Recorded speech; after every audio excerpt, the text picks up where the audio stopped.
行こう。こんなとこ犬でも痛くないよ。残ってどうするの？ここじゃ先がないよ。さっさと行こう。ああ、これで、星雲峰にはもう3人しか弟子が残ってない。西洋剣宗星雲峰の峰主、サンダチン。俺は異世界に転生して、西洋剣図の峰主になったんだ。前は自慢の弟子に裏切られて、修行に失敗してひどくダメージを受けた。今は忠実な弟子が3人だけ残ってる。それでも俺についてきてくれてる。でも今は何もできないし、チートもシステムもない。どうやってここでやっていけばいいんだ？霧島が自分の弟子すら引き止められない無能が西洋剣数の峰主になる資格なんて、峰主なんて無理だろ。この役立たせ、無能め。この無能が。即受システムが起動しました。指定育成システム開始です。弟子への投資を確認しました。100倍変換が受け取れます。うわ、デーツに投資すると、100倍返ってくるのか。中方の弟子たち、初まで！師匠、他の2人の先輩は今来ている途中です。名前舶来連。警戒団体集団、天命は普通。レンちゃん、これは三等級の清潔だ。師匠があげるよ。これで修行してね。おめでとうございます。宿主が3等級の清潔を投資しました。9等級の清潔が変換されました。宿主、幸運が降臨しました。追加変換です。新旧検体を獲得しました。星雲峰、もうこれしか残ってない。まさか本当に帰ってくると。システム最高だな。しかも、この新旧検体が俺の天日を100倍も強くしてくれたなんて。俺、これから一気に行くぞ。デーツに3等級清潔を上げてみるシステムだ。9等級清潔を返してくれた。新旧検体だ。じゃあ、9等級清潔を弟子にあげてみよう。新旧帰ってくるかな。試してみよう。レーン、これを飲みなさい。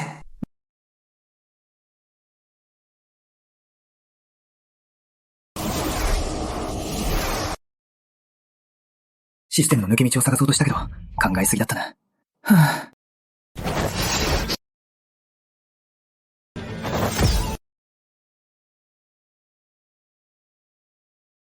そうだ、3等級の後方が一つ残ってる。受け取って。3道中候補を投資しました。新旧候補を変換します。想定系。やばい、神級の候補だ。この世界でもほとんどないぞ。儲かりすぎてやばい。まだ弾薬が残ってるな。このまま投資しよう。はい、どうぞ。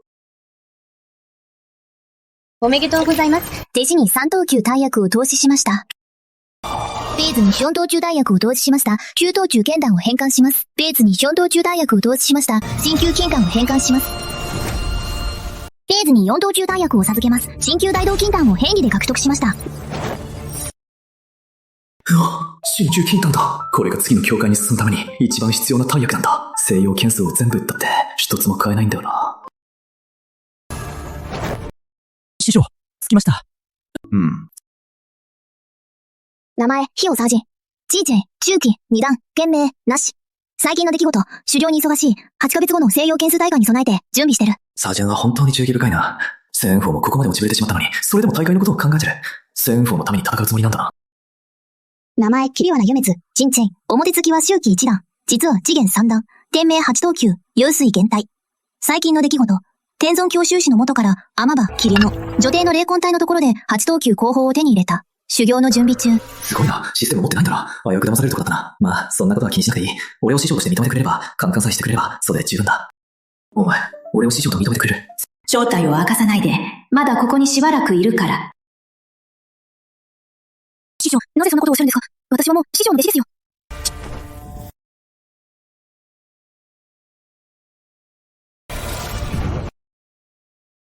ビーズに想定系を投資します。おめでとうございます。請求、蒼天流化の法を変換で手に入れました。この候補を弟子に投資しても、快感はありません。水中の候補までゲットできた。これで宝物ももっと手に入りそうだな。弟子に投資して変換を稼ぐんだ。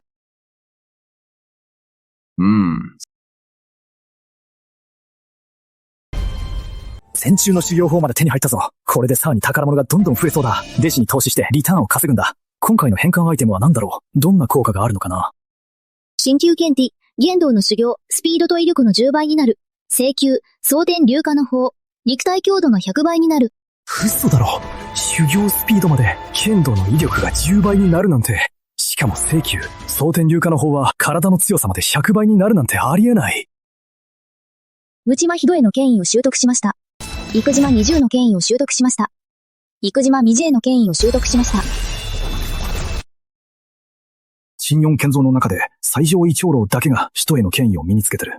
でも俺はマンとミエも身につけたんだ。まずシステムからもらった弾薬を飲もう。修行を突破しよう。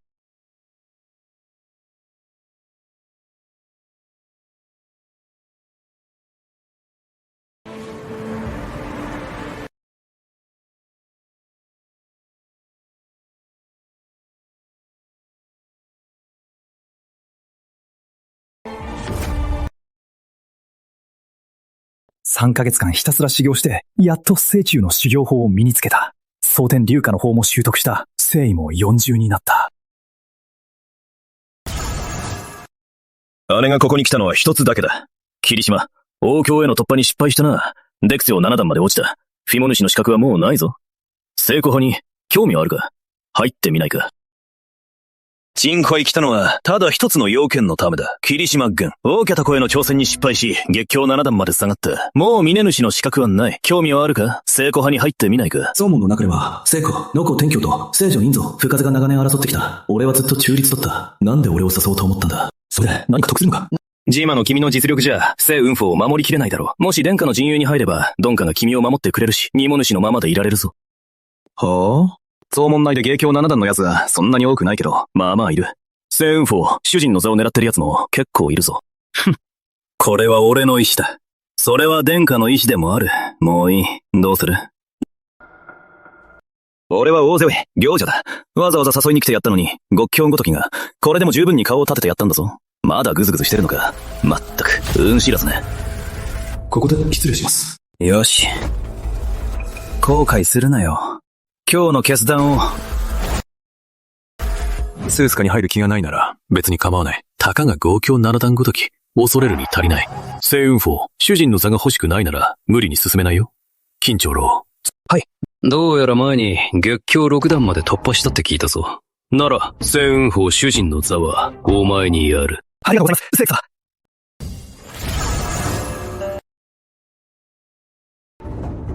シェイにはこう言ってる。霧島峰氏が聖女派に入ってくれれば、商売に関係なく7等級新本丹がもらえる。7等級新本丹がもらえる。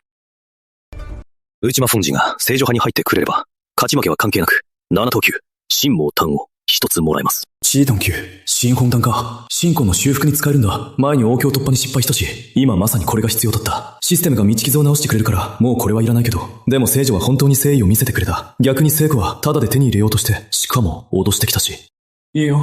でも、7等級、道三丹にしてくれ。道三丹って腕章突破に使う薬だよね。霧島峰氏。記事が治ったばかりで、また王郷突破を目指すのか。この薬は貴重だけど、私が判断できるから、聖女に代わって約束するよ。ですに、7等級の丹薬を投資してみたけど、どうなるんだろう。システムが変換してくれるかな。選定級の丹薬がもらえるのかな。ふん。強くないくせに、注文ばっかりつけてくるよね。道三丹なんて、新トマタン3個分も価値あるのに。大志をなす人は、細かいことは気にしない。道三段一つだけよ。師匠、次戦団、ありがとうございます。内間さん、おめでとうございます。7等級道三丹を投資しました。請求丹薬が返還されます。人道玄太。この丹を飲めば4つの道が使えるようになる。王者でも1つか2つの道が限界だけど、システムがあっさり4つもくれるなんて。システム、マジで愛してる。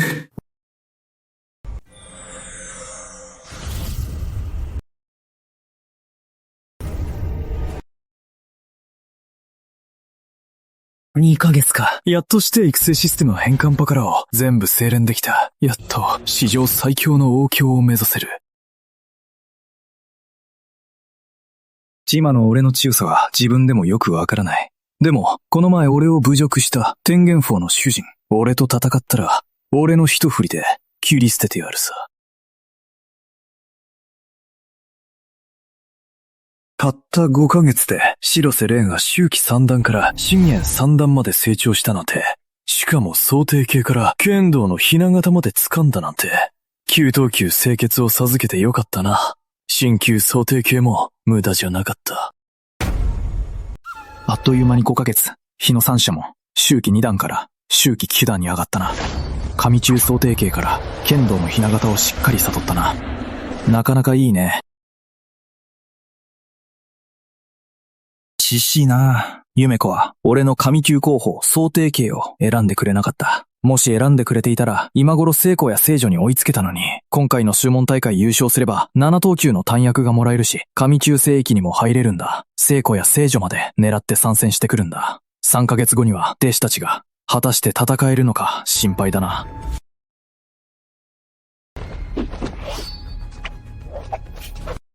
無滅。私たちがここに来たのは、新旧聖域を手に入れるためよ。必ず1位を取るのよ。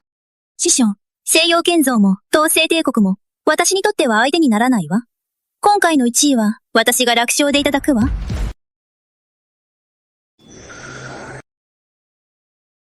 内間シェン、シェイウーフォーノの峰主であるあなた。大重宝の峰主として聖女の弟子になった以上、この9等級聖域は聖ウーフォーも入れるようになったわ。すぐに弟子たちを集めなさい。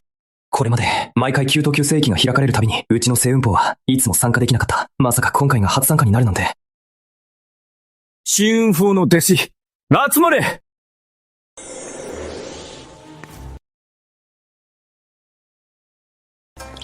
バイセさ、俺も剣の道を歩んでて、剣についてはそれなりに自信あるんだ。君にアドバイスしてあげてもいいよ。まあね、何事もただじゃないからさ。バイセさ、俺の言いたいこと、わかるよね。ちょっと造形があるって？孫本先輩、ほんと控えめだよね。ピモ主も言ってたけど、次に剣道の雛形を悟るのは、やっぱり松本先輩しかいないって。そうだよ。長老たちもこっそり、松本先輩と剣道について議論してるんだ。こうちゃんは、少しだけ代価を払えば、松本先輩に教えてもらえるんだよ。こんなラッキーなことないよね。ホイエ先輩と私は、ここ数ヶ月で CE の雛形を悟ったんだ。彼が私たちに教えてくれたのか、それとも、私たちが彼に教えたのかって話よ。松本先輩、感謝します。でも、指導は遠慮します。バイスさん、せっかく優しくしてやってるのに、痛い目に遭いたいのか？バイスさん、いい加減にしないと、痛い目に遭うぞ。松本先輩、お父さんから人としての常識、教わってないの？バイセル、俺に手を出すなんて。人間ども、自分で死ぬか、それとも俺がやってやろうか。レンチャー、師匠が魔王を片付けたら、その時にちゃんと話をつけるからな。魔王は普通の王教より N ずっと強いよ。私でも互角がやっとね。くそ！ここは9等級聖域なのに、マザの下なのに、なんで魔王がこんなところに現れるの？魔王の体は全部宝の山だ。資源にして弟子たちに使えば、システムの反応も、俺も一気に強くなれる。それに、俺は鎮級候補を身につけた。魔王が相手でも、全然危なくない。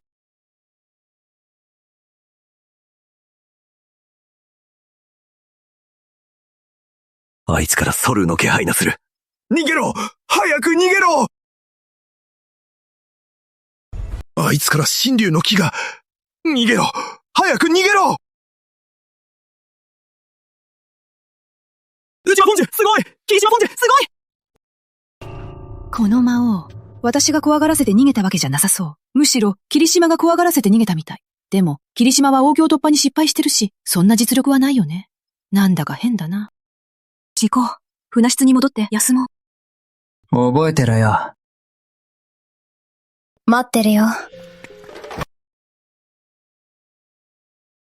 んだって？師匠、あの魔王を追いかけて撃つつもり？師匠、王城以下はみんな雑魚だよ。王城突破に失敗したばかりなのに、魔王に関わるべきじゃないよ。危ないよ。もういい。余計なこと言うな。行くぞ。だって、逃げたって。うん。よし、家の命令を出せ。松本家の奉仕者を呼び出せ。自ら動け。白瀬公を捕まえて連れてこい。いえ、俺の少数からは逃げられない。行くぞ。人間、さっきは見逃してやったんだ。調子に乗るな。なるほど。魔王が警戒していたのは清水坊主じゃなくて師匠だったんだ。その言葉そっくり返す。自分で死ぬか。それとも、俺がやるか。人間、殺されたいのか？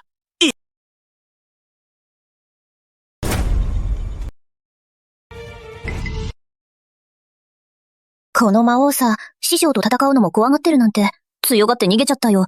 師匠はまだ王教になってないのに、なんか変じゃない？面倒だな。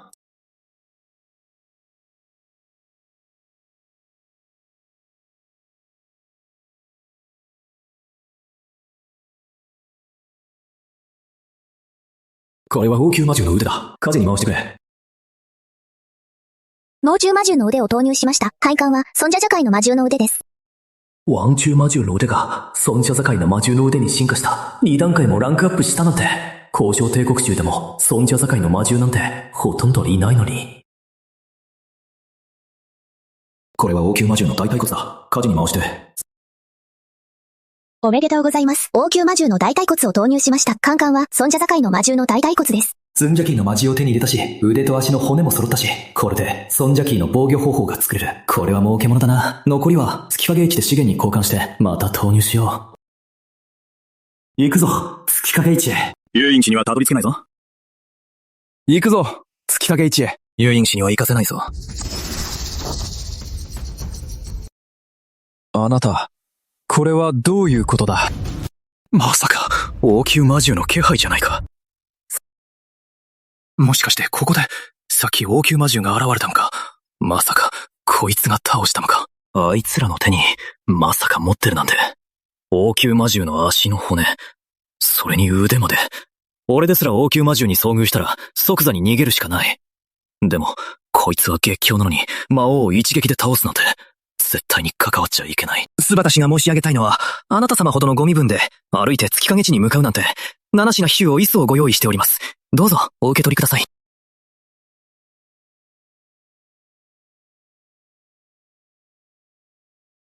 シート中の比重ってかなり高いんだよな。松本、サコロの家族か、普通は3隻も持ってない。松本、真に伝えておけ。杉やったら、松本家は存在する必要はない。はい、はい。師匠はずっと私たちのこと、ちゃんと気にかけてくれてたんだ。全部、わかってたんだ。これ、見てください。無理ですね。無理はあまり価値はありませんよ。いらっしゃいませ。出品したい。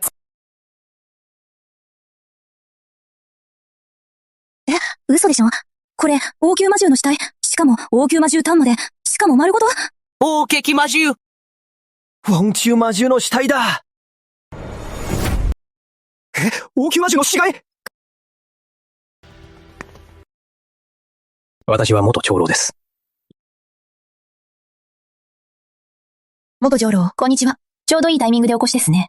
この御曹司が私に渡した収納袋の中に魔王の骨と完全な魔獣炭が入っていました。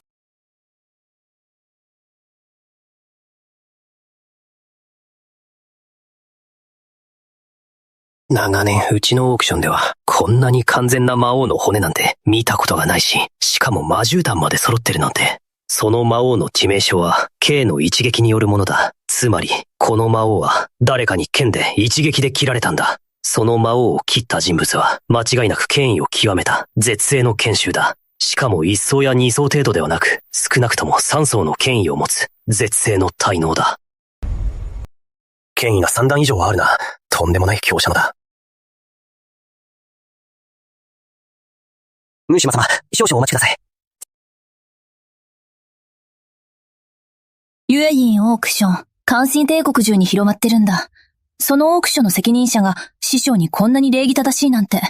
やっぱり、師匠は私が思ってたより、もっとすごいんだ。ザーク家族に連絡して、月影市に、すごい人が来たんだ。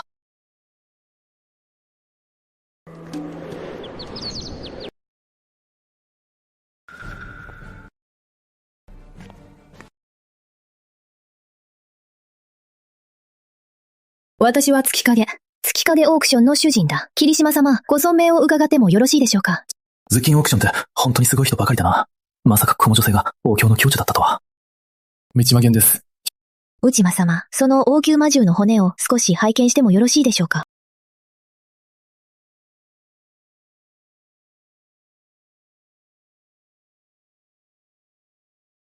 ジガーマンを。あの時、二人の友人と10万山脈の奥深くまで行ったんだ。二人とも命を落として、私は運よく生き残った。今も体にサソリの毒が残っていて、まだ抜けきっていない。この霧島源って、一体何者なんだ？この霧島源、一体何者なんだろう。ちょっとお聞きしてもいいですか？この知性魔王の骨は、どこから手に入れたんですか？もちろん、ちょっと気になっただけです。もし霧島様が話したくなければ、お聞きしなかったことにします。しました。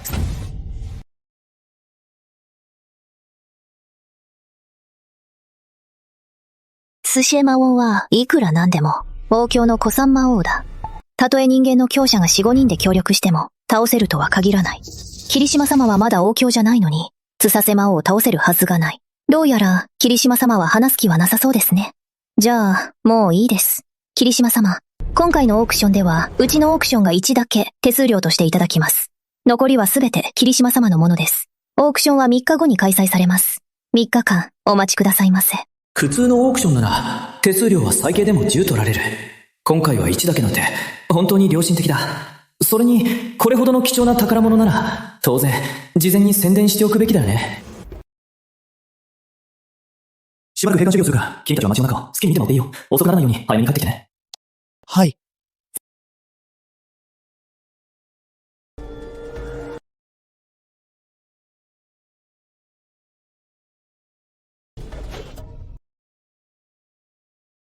マイセレ8連勝おめでとう。うわ、すごい。師匠と師匠にずっとこもって修行していたから、実践経験がない。助かった。もうすぐ9等級聖域が開くし、月影地には修士がいっぱい集まってる。ちょうどいいタイミングだし、修行の成果を試せる。自分の修行の成果を試せる。ついでに報酬ももらえるし。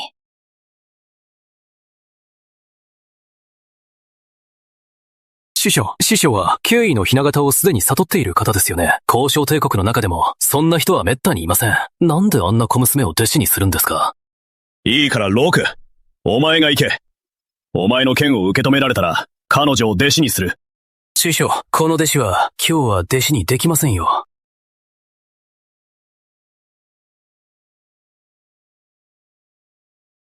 俺は陸奥、半御堂、スケン王の2ダスだ。資源3段。師匠がお前を弟子にしたいって言ってる。ただし条件がある。俺の一撃を受け止められたらな。俺たち同じ段階だし、これくらいなら無理な条件じゃないよな。嘘！本当に元数形王なのか。しかも権威の雛形を鎌めた人だよ。戦意を悟れば、月影一の主人と、絶世の王郷と並ぶことができるんだ。デーズ入りの条件が厳しいってさ。うん。今まで2人しかいないんだって。モコ、サムがその一人なんだよ。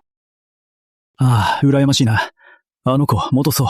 JO の一撃を受けられたら、弟子になれるんだよ。うん。まずは、私にはすでに師匠がいる。他の人を師匠にするなんて、考えたこともない。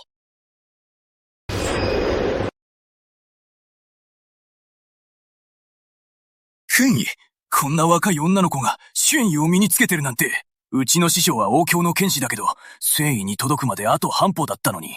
これ、信じられない。次に、私の一撃すら受け止められないのに、そんな人の師匠に弟子入りしろって。まったく、シェイの片鱗を掴んだだけの俺が、シェイを悟った人を弟子にしようとするなんて、本当に滑稽だよな。ニートス様、こちらが今回のオークションの出品リストです。ご確認ください。うん。スーソシエ魔王の骨が最後の目玉になってるな。目玉商品にしてくれたんだな。さすがだな。いいものが結構揃ってるな。さすが第一オークションだな。それではオークションの司会に行ってまいります。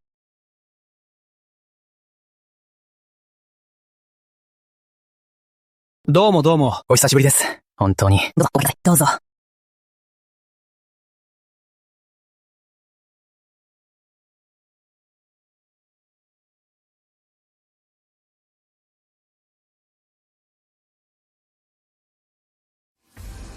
ご来場の皆様、月影オークション会へようこそ。ユンチャーローです。私め、皆様の貴重なお時間を無駄にしないよう。それでは、早速本題に入りましょう。今回のオークション、最初の出品はこちらです。4等級、修霊炭です。この炭は、青木伝王が生成した品です。開始価格は8万霊石です。ただいまより、オークションを始めます。修霊炭って、もともと滅多に手に入らないんだよな。もし手に入れたら、弟子たちに使えば、もっと良い宝物が返ってくるかもな。それに、俺の幸先魔王の骨と内炭を売れば、最低でも300万か400万霊石は稼げるな。もう金には困らない。この品は、どうしても手に入れたい。10万、12万、23万、23万。普通の芸協収支って一生かけてもたった20万か30万霊石しか持てないのよ。いきなり23万も出すなんて、もう弾薬の価値を超えてるよね。すごいわね、太っ腹。この競りは彼が落札しそうね。25万？2万人に85万ですね。30万。30万ですね。37万。37万。40万。30万ですね。ついに40万まで来ましたね。30万ですね。私は西洋帝国、ムバラ家の人間だ。ムバラ家の顔を立てて、この単を譲ってもらいたいものだ。首相、西洋帝国は、うちのカラセイ帝国よりも10倍以上も強いんです。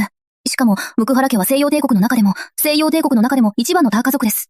ムクハラ家には王妃、強者が数十人以上います。しかも彼らの祖師は、王妃、四段の実力者なんです。首相、そろそろ、私たち、争うのはやめておきませんか？ 40万5千。30万右遷ですね。落札！白米杯が終わったら六長老に伝えてすぐにこそせろ。弾薬一つのために命まで捨てて、そこまでして価値ある。そつムケラは虫ケラだ。自分の立場も分かってないくせに、いつでも死ぬかもしれないのに。すぐ行きます。うん。自分が危ない目に遭うことも分かってないんだな。ただいま参ります。はい。30万5千霊石1回。40万5千霊石2回。40万5千霊石3回。8番の方、おめでとうございます。40万5千霊石で4等級、修霊炭が落札されました。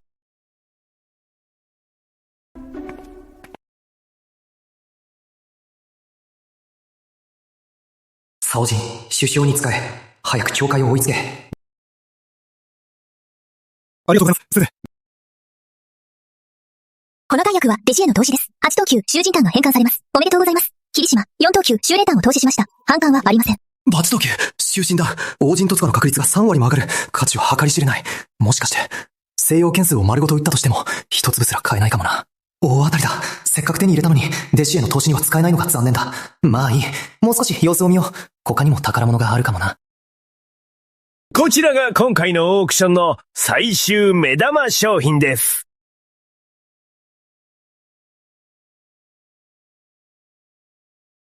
うわ！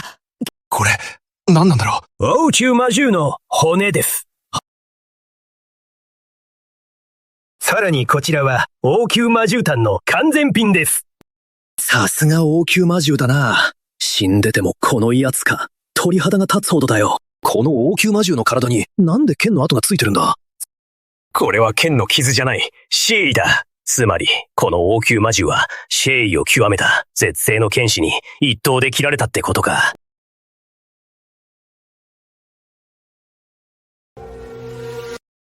最初の出品は、こちらの完全な王宮魔獣炭です。開始価格は200万です。入札は1万以上でお願いします。さあ、入札開始です。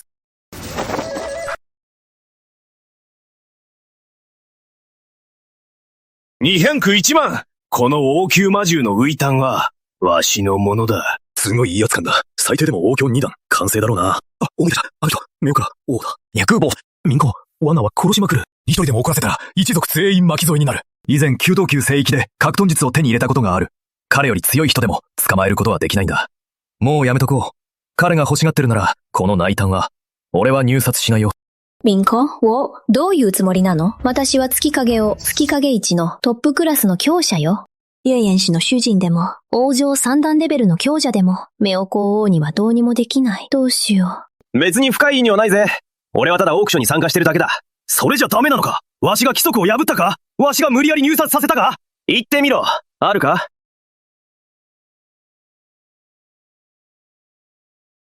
誰だ？誰がこんな大胆なことをわしに手を出したのか？信じるか？俺がやったんだぞ。俺がやったんだ。どう？文句あるのか？お前、誰なんだ？あの一撃、怖すぎる。さっき俺が給湯級聖域で手に入れた上位の遁術をすぐに使わなかったら、俺の首、もう飛んでたな。お前、一体何者なんだ？あの青年が紫魔王の骨をオークションに出したとき、私は彼にその骨はどこから手に入れたのか聞いた。差し支えなければ、この紫瀬魔王の骨はどこから入手されたんですか？ちょっと気になっただけです。もし霧島さなが話したくなければ気にしないでください。私が倒した。てっきり話したくないのかと適当な言い訳かと思ってた。冗談じゃなかったんだ。ただ、真実があまりにも突拍子もなさすぎて、その時は信じなかった。それに、明則、王に向けた権威と、マダサセ魔王に宿っていた権威が同じものだった。だから、霧島がマダサセ魔王を切った、絶世の剣士だったんだ。こいつ、一撃で王強二段完成のやつを、あんな境地の相手を倒すなんて。俺、こいつに復讐しようなんて思ってたなんて、六長老なんて相手にもならない。二長老と大長老が揃ってきても、結局、一撃で終わりだ。最悪行け。高橋長老をすぐ呼び戻せ。六長老のところに行かせるな。無縁公子、高橋長老と六長老、もう来ています。はぁ？ふわ！お願いです、お願いです。どうか容赦を出せてください。両長老、この男です。ムツバラ講師が欲しがっていた魔獣炭を奪ったのは、王強一段の実力を見せて、こいつをぶっ飛ばしてください。みんなに、ムツバラ家がどれだけ怖いか、思い知らせてやりましょう。お前なんかが、ムカラ紅茶の宝物を奪ったのか？今すぐ自分から宝物を差し出して、周囲も自分で廃棄しよう。それなら命は取らないでおいてやる。ふっ。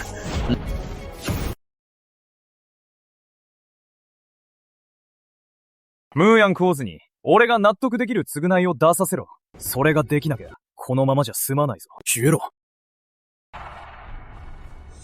この一撃を受け止めたなら、次も受けてみろ。ちょっと待ってください。私とあなたは何の因縁もないはずです。どうして私を殺そうとするんですか？よく言うぜ。無関係だなんて。台の上の王宮魔獣の死体は俺のもんだ。お前が俺の商売を邪魔したんだ。お前を殺さずに生かしておいて何になる？民君は、ルシタマ様の300万400万もする品を200万まで値下げしたんだ。そりゃ怒るよ。そりゃ怒るに決まってるよね。だて。杨隐士、周景が来た。市長様。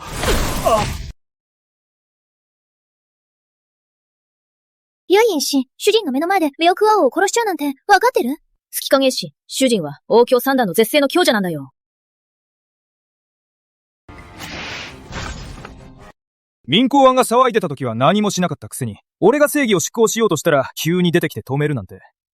お前、もしかして、面公王とグルなんじゃないか？だったら、お前もあいつのところへ行け。王子二段、漢字のメク王。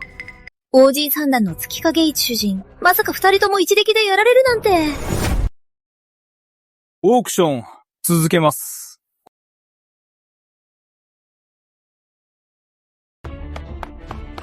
公子、急いで知らせに行きましょう。大長老、二長老、三長老、みんな一緒に来てもらいましょう。何言ってんだ？今は伝える場合じゃない。何言ってんだ？今は伝える場合じゃない。やめろってば。早く贈り物を差し出せ。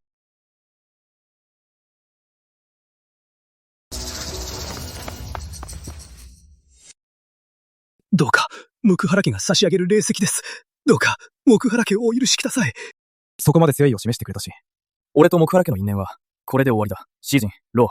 これ、君たちにやるから、好きに使えよ。師匠、あの前の人の後ろにいる少女、もしかして、前に弟子にしたいって言ってた子じゃないですか。彼女だ。あの方の弟子だったんだ。なるほどね。師匠、ありがとう。先輩、カンダーなお心遣いに感謝します。ムチマ様、ご出品の紫瀬魔王の骨は全部で563万デー先になりました。すべてここにございます。10レーターも手に入れたぞ。ユインオンがおっしゃっていました。その短訳は彼女が支払いました。ユインオンにお礼を伝えてください。かしこまりました。みんな、行くぞ。おめでとうございます。霧島さん、6等級、竜骨炭に投資しました。6等級、キャイシン炭、6等級、ゴンホウ、7等級、漢方器、変理で9等級、剣道炭、9等級、五行弾、鍼灸、炭宝器。これらのアイテムを弟子に使っても、喧嘩は受け取れません。俺の知る限り、9等級剣道炭は、使った人が何もないところから権威を生み出せるんだ。つまりさ、甲子園帝国を丸ごと売ったとしても、それでも一つ買えないんだよ。五行炭は飲めば五行の道がわかるようになるんだ。しかも、九等級賢人は、公共収支でも持っている人はほとんどいないんだ。ましてや、最後の神級縦放棄なんて。俺の知る限り、新旧放棄っていうのは、政教収支でも一生かけても作れるとは限らないんだ。新旧縦放棄ってさ、公共収支が本気で攻撃しても防げるんだ。おめでとうございます。霧島さん、6等級、龍骨さんに投資しました。さすがだな。指定育成システム。本当にどんどん好きになっちゃうよ。王教強者の収納リングが2つも手に入ったんだ。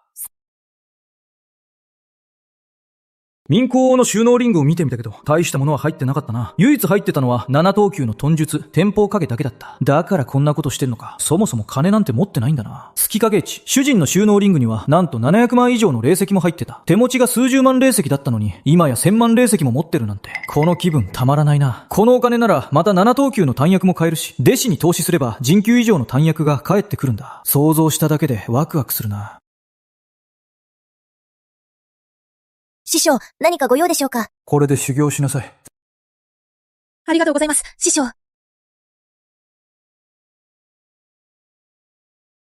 内間さん、おめでとう。7等級の遁術を投資しました。新旧遁術、天魔系を獲得しました。天模様か。これが新旧遁術なんて。すごいな。全部で9段ある。1段目では、地尊魔様分身を作れる。力は俺の10分の1しかない。4段目になると、分身の力が本体の5分の1まで上がる。7段目になると、本体の3分の1になる。9段目になると、分身の力が本体の9割になる。やっぱり新旧の候補はすごいな。早速修行を始めよう。査定所、こんなところで何してるの？なんだ、あんたか。やっぱり日の沢間か。お前も9等級聖域に行く気か。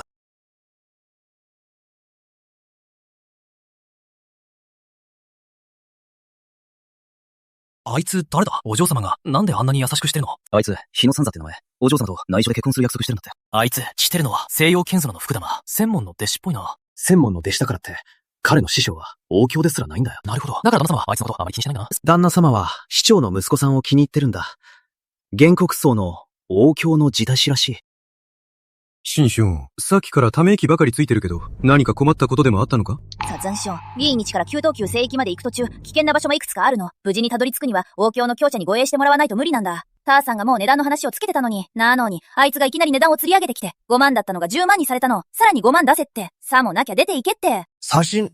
住民も知ってるだろ。俺なんて天元8段しかないし、5強にも届いてないんだ。この5万霊石が、これが俺の全財産だよ。あと5万霊石なんて、どこから手に入れろって言うんだ。相手は今どこにいるんだ？師匠にお願いしてくれよ。ちゃんと話をつけてくるから。やめて、笹に。あいつらは王城の教授だから、私たちじゃ相手にならないよ。それに、もう9等級聖域に向かってるし、市内にはいないよ。左前、注文の師匠も市内にいるんだよね。じゃあ、数門の仲間も市内にいるの？俺は師匠と先輩と一緒にいて、数門の大部隊とは別行動。記憶が正しければ、日野の師匠は月経7段だったと思う。もうどうしようもないな。他に方法はないし、月経7段の師匠がそばにいるだけでも、いないよりはずっといい。左心、師匠に相談してもらえる？私たちも一緒に連れて行ってもらえない？よし、師匠に報告してくる。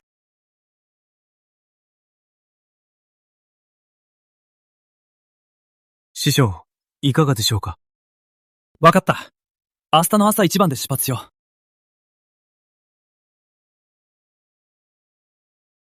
師匠がいいって、明日の朝一番で出発するよ。ねえ、父さん、もう来てる？もう来てるよ。でも、もう9等級聖域に行っちゃった。家のこと、父さんから何か聞いてる？父さんに何か言われた？お祖父様は重傷を負って帰ってきたんだ。未だに意識が戻らないままなんだ。お祖父様の怪我を治すために何箇所も財産を売ったけど、それでも全然追いつかないんだ。今、9等級聖域が開いてるんだ。お父さんにも新しい希望が見えてきたよ。父さんたちはどうやって向かったの？みんながそんなに霊石を持ってるわけじゃないし、王教の強者に護衛頼むなんて無理なんだ。だから、みんなで集まって一緒に行動するんだ。私たちが来た日に、噂によると、月影一の主人とメオスルー王が、絶世の剣士の手によって命を落としたらしいんだ。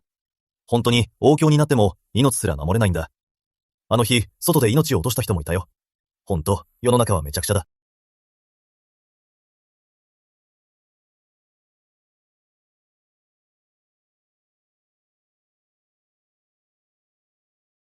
あの刺繍、なんか見覚えある気がする。これって、長子大人の刺繍じゃない？市長様はもう亡くなってるから。じゃあ、今の刺繍の持ち主は市長様を倒した、あの絶世の剣士ってこと？直接会えなかったのは残念だな。どんな人か、実際に見てみたかったのに。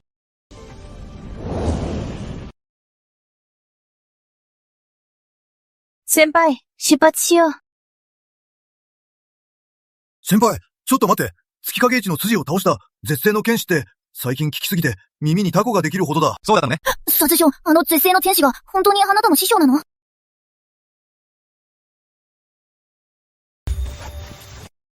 殺生、すごまして、すごく辛かったよ。1年前帰ってきた時、CEO幻想だけに、学教七段の峰氏を師匠にしたって言ってたよね。霧島先生のこと、どうなってるの？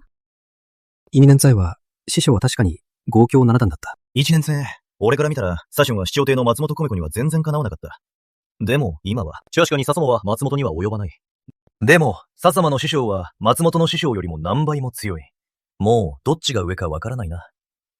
すでに判断できない。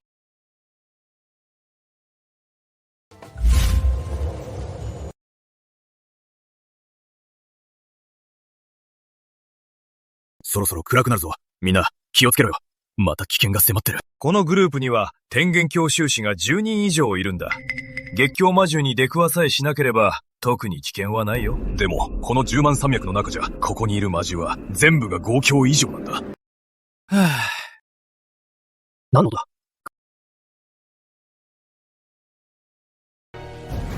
空想教だ。玉教仲介の魔獣だ。あいつ、めちゃくちゃ速いんだ。狙われたら死ぬしかない。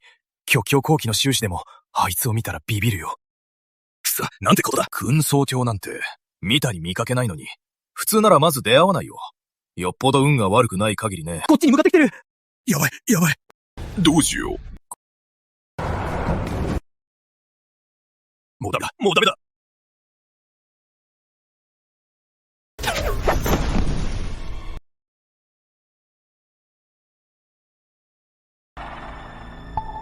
急走鳥がやられたから、周りの魔獣も逃げていたな。この辺り、魔獣がいなくなって安全になったな。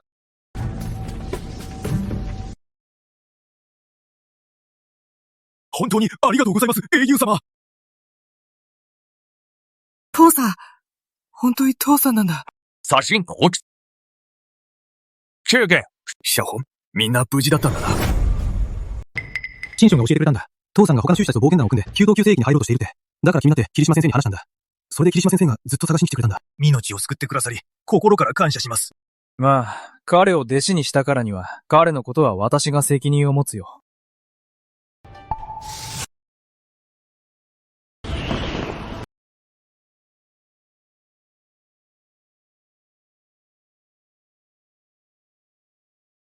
空想教は芸教。魔獣だから骨や血。そして内胆も全部貴重な宝だ。これをお前にやる。師匠からのご褒美だ。先輩、本当に太っ腹だな。雲総通りみたいな公共。魔獣まで気軽に褒美としてくれるなんて、親父さん、息子さんは、これからが楽しみですね。さあ、途中に乗ろう。おめでとうございます。弟子への投資、月教魔獣、空想領、完全体の投資、頻環、鍼灸、増竜の地、一滴、竜族の道を看護、可能です。鍼灸僧侶。これはこの世界で生まれながらの最高存在だ。最初から竜族の道を得ぬ操れるんだ。祖竜の血を手に入れたおかげで、弓道級聖域に入る前に、きっと王教に踏み入れられる。王教だ。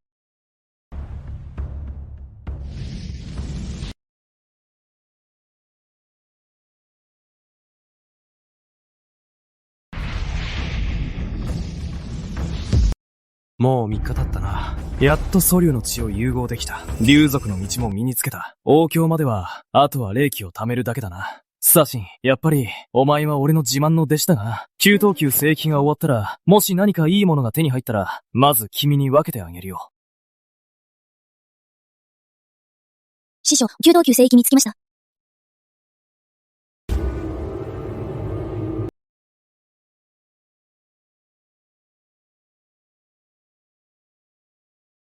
先に来てた人たち、もう中に入ったみたいだね。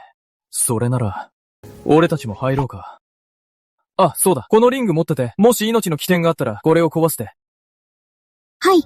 この黒いリングには、それぞれ俺の魔系分身が入ってる。批評で宝物を手に入れたら、魔系分身を使って、弟子に届けることもできる。いざという時は、彼らの安全も守れる。よし、これで完璧だ。さあ、必要に入ろう。はい。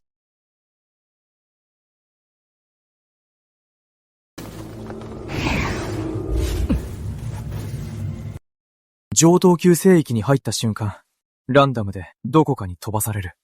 送信で、ここからは自分たちでやるしかない。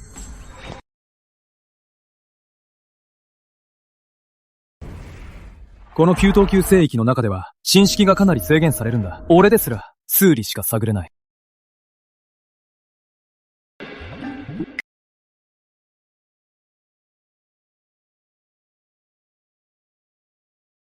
まさか、こんなところに冷戦があるなんて。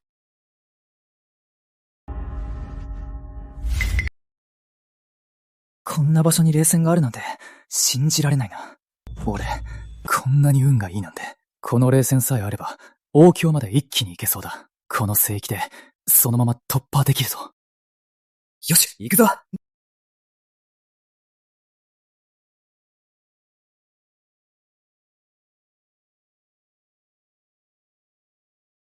さすが9等級聖域の冷戦だな。ちょっと座って修行しただけで、体内の霊気が、もう豪境の限界に近づいてきた。あと数分で、もうすぐ突破できる。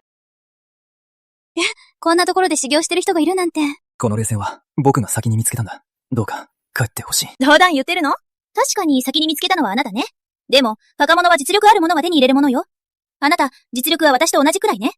私の一太刀を受け止められたら、冷戦の3割を分けてあげるわ。できなかったら、ここを離れてもらうわ。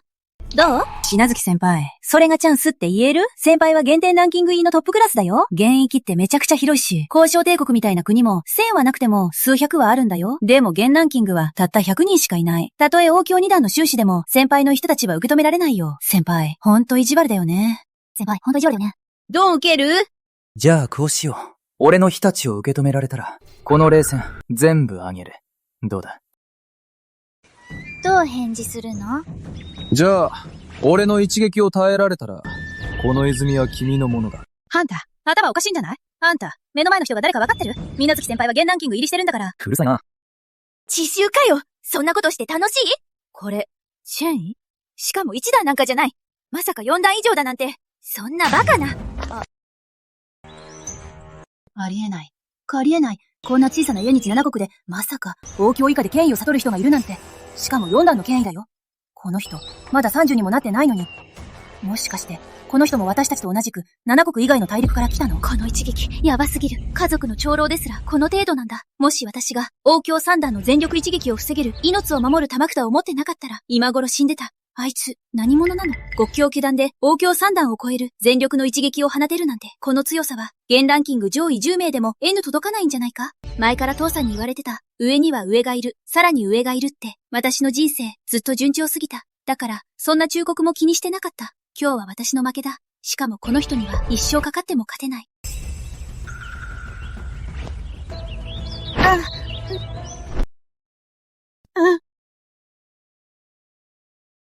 すごいな。この収納リングの中に、なんと5等級天元丹が入ってるとは。これ、価値は1000万もするお宝だ。資源、収支が必ず天元鏡に進化できるんだ。あの女、金持ちだな。本当に大金持ちだよ。天文院分身を使って、この天元丹を白瀬公の手に届けた。これも投資ってことか。ムチマさん、おめでとうございます。弟子に5等級天元丹を投資しました。新級王郷丹を返還します。ずっと元凶収支が王郷に上がれる丹薬なんて、伝説だけだと思ってたのに、本当にあるなんて。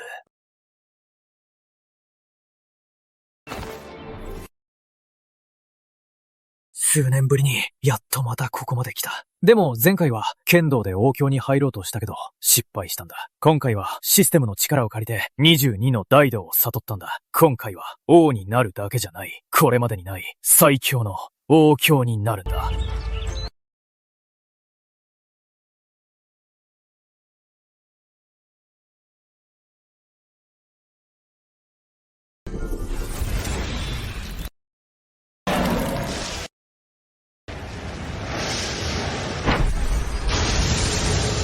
これが22の大道の西洋王か。やっぱりすごいな。これくらい俺には問題ない。突破しろ！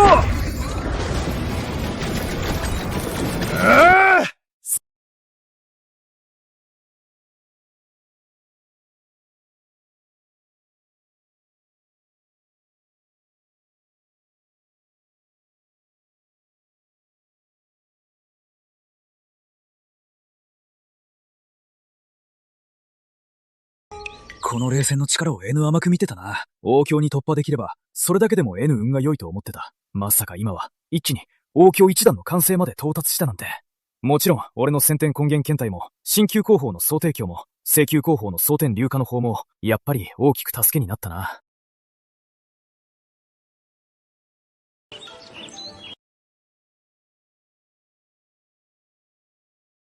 これほど強烈な怪獣は、紅茶境の修士でも、これほどの雷獣に経験したことはないだろう。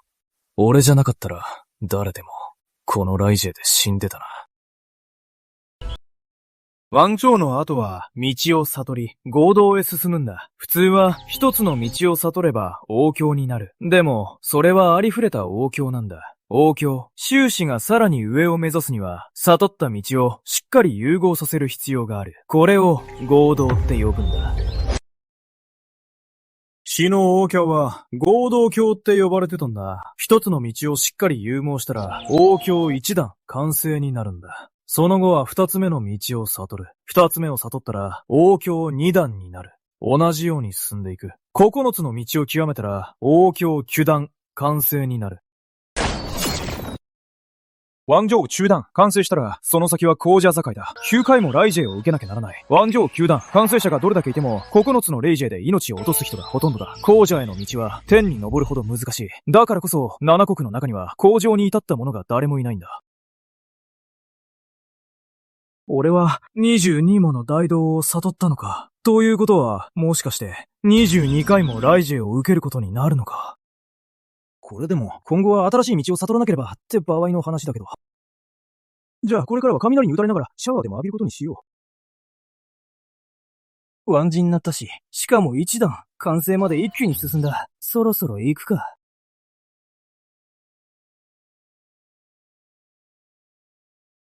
冷戦が何なのかわからないけど、これで王郷一段、完成まで一気に進めたんだ。普通のものじゃないよな。絶対に特別なものだ。価値は7等級の弾薬より上だろうな。これを狭山に渡すか、孔に渡すか。指定育成システムはどんな変換をくれるんだろう。うわ、これ9等級の冷戦じゃん。新旧弾薬と同じくらい価値があるな。うん。これっぽっちなの？王人1段が3人、王人2段が1人。楽勝だな。俺は王人1段、完成だ。22の道を悟り、先天根源検体もある4段の権威、蒼天流化の方。今の俺なら、片手であいつらを倒せる。ワンギンフィダンの俺が、この泉の霊気は4割もらうぞ。文句ないよな。じゃあ、残りの6割は、俺たちで均等に分けるな。悪いけど、俺は認めない。お前なんて何様だよ。今日は気分がいいから、今回は許してやるけど、俺が切れたら、お前、終わりだぞ。こんなに騒いでたら、誰かすぐ来ちゃうぞ。じゃあ、見たところ、お前も王郷一段みたいだな。5分の1くらい分けてやるよ。それでもまだ空気読めないなら、お前を、明日の太陽は拝ませないぞ。お前、死ぬ気か。今すぐ殺してやるぞ。やっぱり、王家の修士だからな。俺たちが協力してやっつけようとしても、ただじゃ済まないだろう。俺たち全員大阪だろ。みんなただ者じゃないよな。で、どうやって分けるつもりなんだ？分ける？誰があんたらと分けるって言ったんだ？この冷戦は全部俺のものだ。お前らはな、消えろ。こんな素晴らしい冷戦、弟子に投資したらどうなるかな。システムは、どんな宝物を返してくれるんだろう。俺がなんでお前らと分けなきゃいけないんだ。それに、お前らなんて、たかが王郷一重か20だろ。俺と分ける資格なんてないだろ。ふん。お前、生きがってるな。みんな、何してるんだよ。今の聞いたよな。こいつを倒すしかない。冷戦は手に入らないぞ。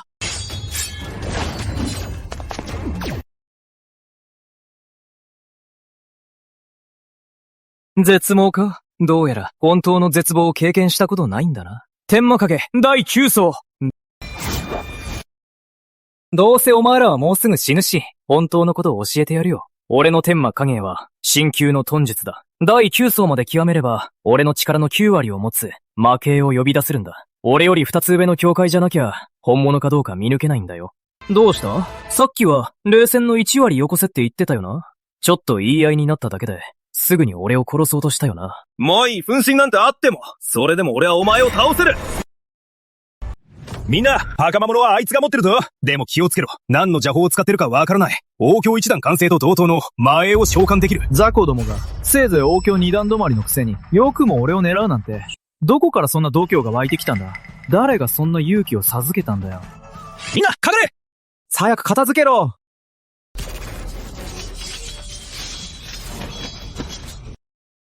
こんなレベルの戦いは、外の世界でも多分各国のトップ宗門がガチでぶつかる時くらいしか見られないな。ジャージ様、本当に何もしないんですか？さっきの宝物の動き、見てましたよね。神級以上の宝物なのは間違いないですよ。もしかして、今度こそ、英月七国からやっと出ていけるかもしれません。私は1000年かけて、やっと王教2段まで来た。君たちが目をつけている宝物のあの若者は、年齢は30歳にも満たないのに、もう王教1段まで進んでいるんだ。しかも天魔系みたいな、自分の実力の9割を持つ魔影分身まで呼び出せるんだ。俺たちが出ても死ぬだけだ。見てるだけなんてできませんよ。無知魔戦は、剣で冥空王を切った。月影一の主人を倒したとき、俺もその場にいた。俺は自信を持って言える。この男こそ、霧島剣だ。族長様。つまり、冥空王を倒して、月影一の主人も切った。少なくとも4段の権威を理解してる。絶世の剣士ってことなの？ありえない。でもね、パカモノより命の方が大事だ。俺たちが死んで、パカモノが原価に渡ったら、俺たちにはもう関係ない。ほんと失望だ。族長は原価の最高に全然興味ないし。なんでこんな人がリーダーなんだろ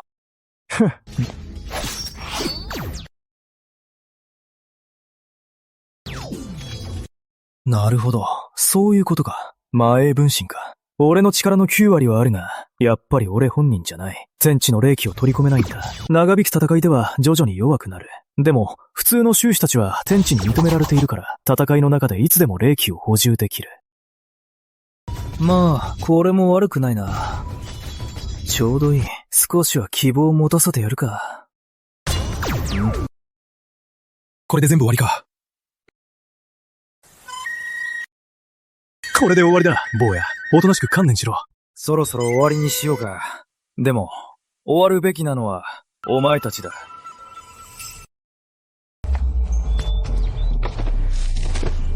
なんて恐ろしい奴だ。どうやってこんなことができるんだ。王教九段完成でもこんなの無理だろ。許してください。お願いです。もうしません。本当に許してください。お前、本当に悪いと思ってるのか？自分が死ぬって分かっただけだろ。先輩、お願いです。殺さないでください。僕はしたことの人じゃなくて、総国のものなんです。次はお前たちだ。なるほど。天魔影分身が一番強いと思ってたけど、実はお前が最強だったんだな。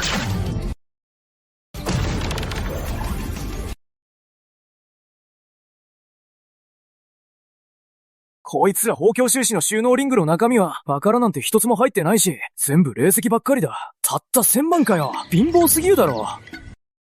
この霊石を弟子に投資したら、システムからどんなリターンがもらえるんだろう。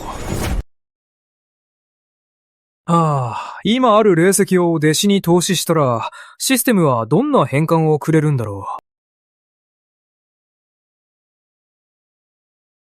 う。マイエ分身を使って、弟子に霊石を渡しておいたシステムは何をくれるのかな？システム、組の限界を見せてくれ。反感霊石おめでとうございます。弟子に1000万霊石を投資、10億霊石返還。もう一度投資しても返還はありません。霊石を投資したら100倍も返ってきた !100 倍も返ってきた。でもこの中人区には、金じゃ手に入らないものがいっぱいあるよな。まあいいか。今後霊石を手に入れたら、早めに修行資源に変えるべきだな。剣中の強者を一刀で切り捨てたなんて、族長が俺たちを止めたのは、俺たちを救ってくれたんだよ。強いのは知ってたよ。オークションで彼の腕前を見てるし。でも、ここまで強いとは思わなかったな。しっかり覚えておけよ。これからは、あの人を見かけたら、絶対に関わるな。いいな。わかった。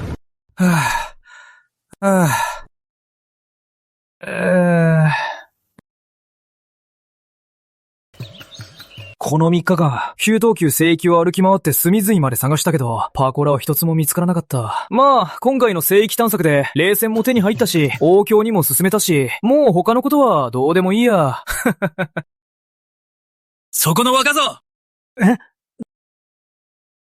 お前、持ってるもの全部よこせ！出さなきゃ、死ぬぞ。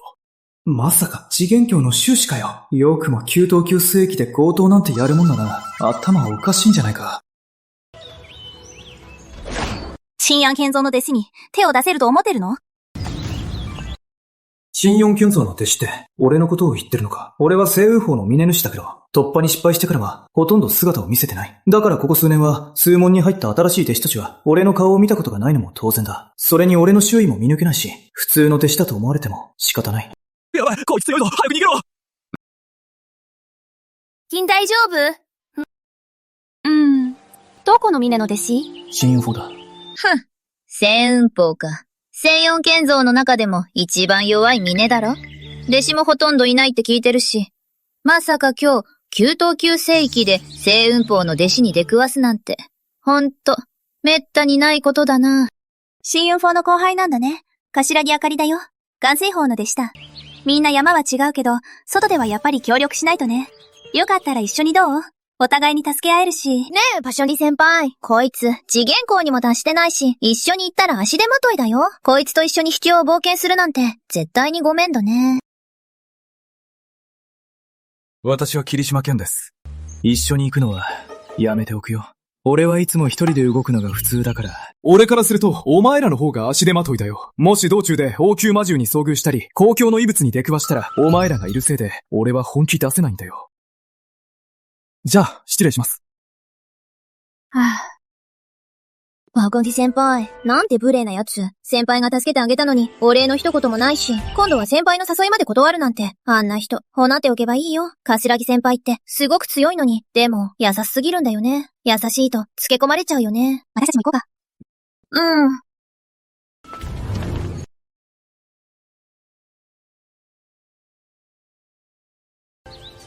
この3日間、システムの変換で手に入れた、パカモノをゼに列収した、チマの力がさらに一段階アップした。今は、俺より5、6段上じゃない限り、俺の本当の実力は、見抜けない。掃除から助けの信号が届いた。この近くに西洋剣数の仲間がいるみたいだ。助けを求めている。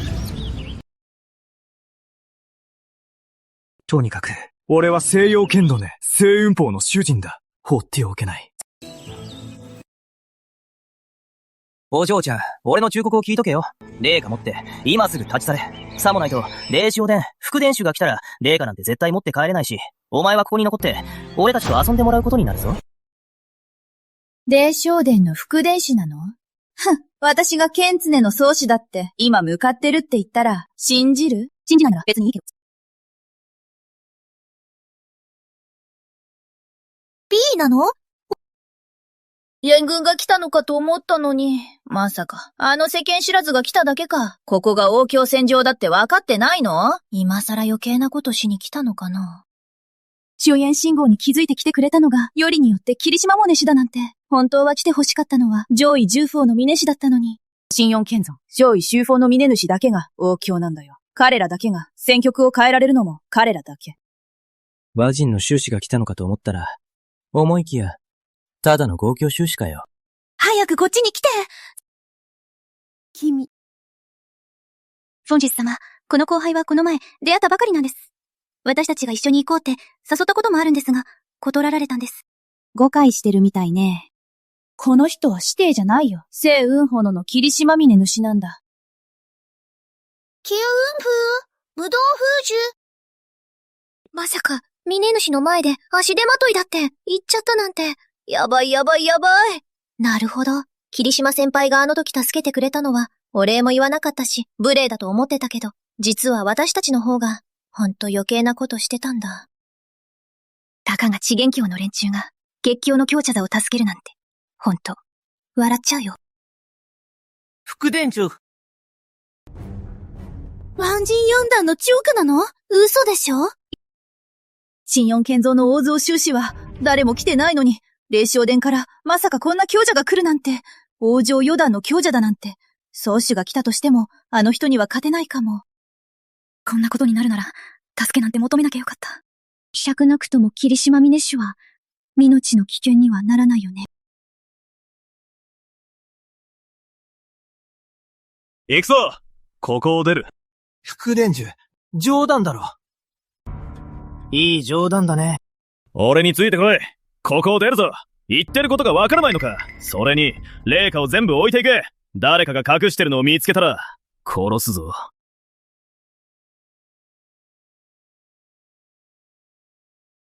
なんで、霧島峰氏が現れると、災漠とした空気の戦いが、いつもピタッと止まるんだろう。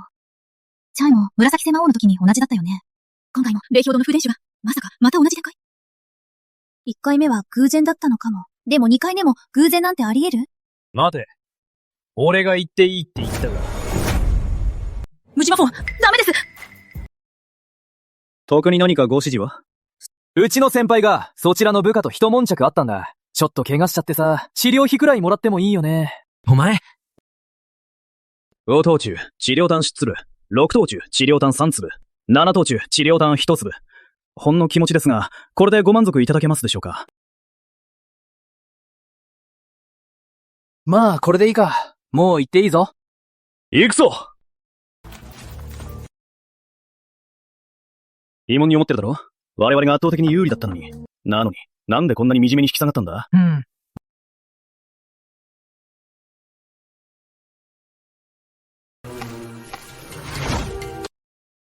みんな、どけ！霊下を取るのを邪魔する奴は、ぶっ殺すぞ！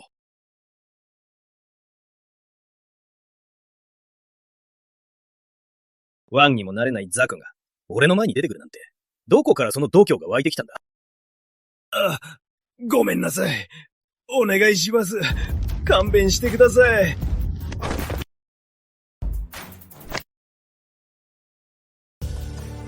これで分かっただろ？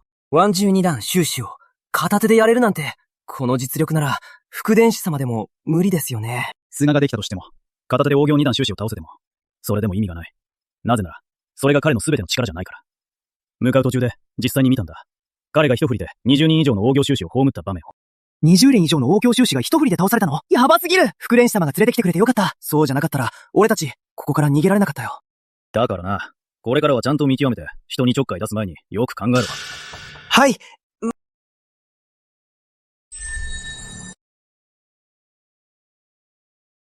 清水先輩、ありがとうございます。ここの霊下の7割を譲ってくれて、今後何か必要なことがあれば、いつでも西雲峰に来てください。うちは後輩。そんなことないよ。あなたがいなかったら、3割の霊下どころか、私たちの命まで危なかったかもしれない。3割もいただくなんて、もう恐縮してしまいます。1割だけ残しておいた方がいいと思います。残りは全部お渡しします。まあもう十分だ。この話はここまでだ。俺もそろそろ行くよ。弟子を探しに行く。じゃあ、失礼する。お気をつけて。なるほど。すさげせ魔王が怖がっていたのは私じゃなかったんだ。あの時、なんでだろうって思った。私の実力で戦わずに魔王を退けるなんてありえない。魔王が逃げたのは霧島後輩を恐れていたからなんだ。ああ、シェーツ。戦時の争いも終わった。そういえば、聖女が霧島後輩を弟子にした時、周りからはいろいろ言われてたよね。誰も予想してなかったけど、あんな目立たない存在が聖雲峰の峰主ってこんなに隠してたなんて。建造の阻止が来ても勝てるとは限らないよね。ジョーのことは誰にも話してはならない。もし話したら、命はないと思え。はい。清水千図が霊下の7割を俺にくれた。この霊下は5等級の品質だ。王教収支の周囲がすぐに上がるんだ。だからこそ、清水千子は霊障丼の王教強者と揉めることになったんだ。はあ。この霊下を弟子に投資したら、どんな変換があるんだろう。ちょっと気になるな。システム、君の限界を見てみたいな。数十が弟子に投資しました。5等級霊下100個を投入しました。反感で、正級霊下、退去下を獲得しました。退去下によって霧島は退去の道を獲得できます。これからは空間や地形を気にせず、退去を自由に旅できる。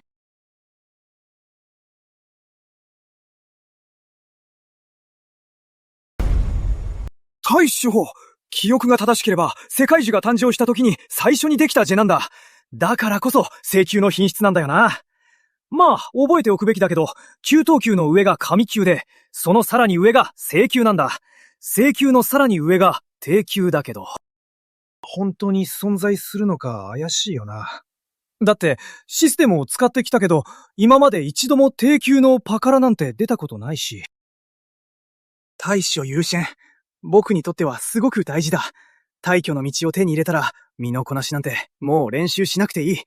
敵と戦うときは大挙優先を使えば、敵の後ろや右増上、目の前にいきなり現れるから、誰も防げないんだよ。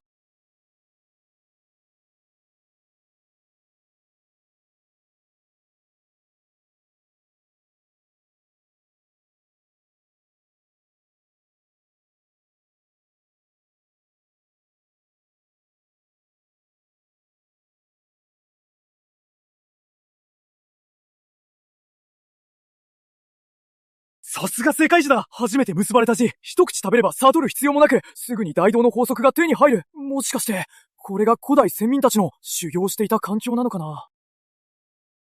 なんでこんなに霊気が濃いんだ。あ、何かの宝物が現れるんだ。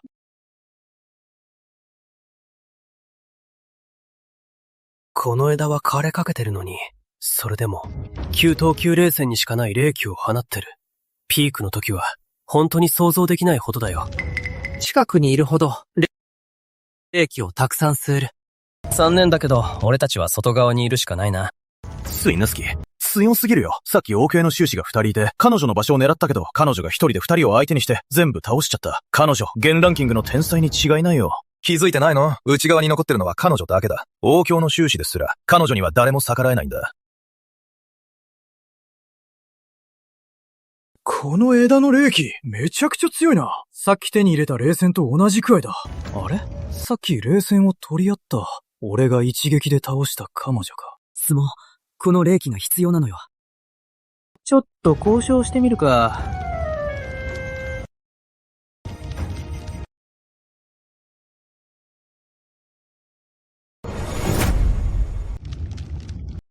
また無謀な奴が現れたな。ひょっとして、相手がまだ王者校になってないから、楽勝だと思ってるのか？ネイカワは王教ばっかりだぞ。彼女だけ豪教なんだ。さらに、外側にも王教が何人かいる。それでも見てるだけなんだ。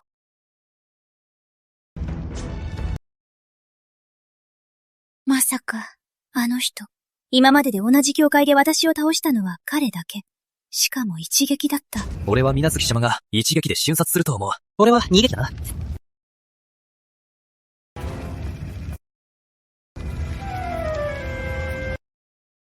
ありがとう。条件。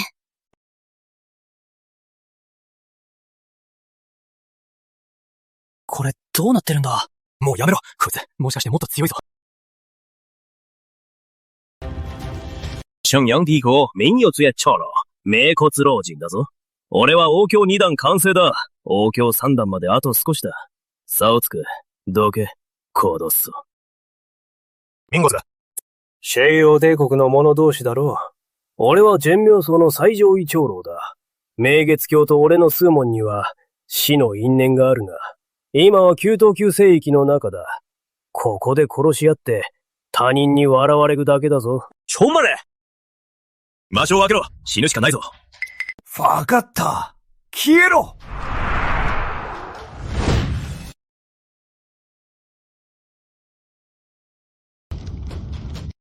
あいつら、王教2段完成だ。あいつらがやり合うと、この福地の霊金が煮られちゃう。誰にも止められないんだよ。気づいてないの？水月も不満そうだけど、何も言わないよね。あんなすごい人でもどうしようもないんだ。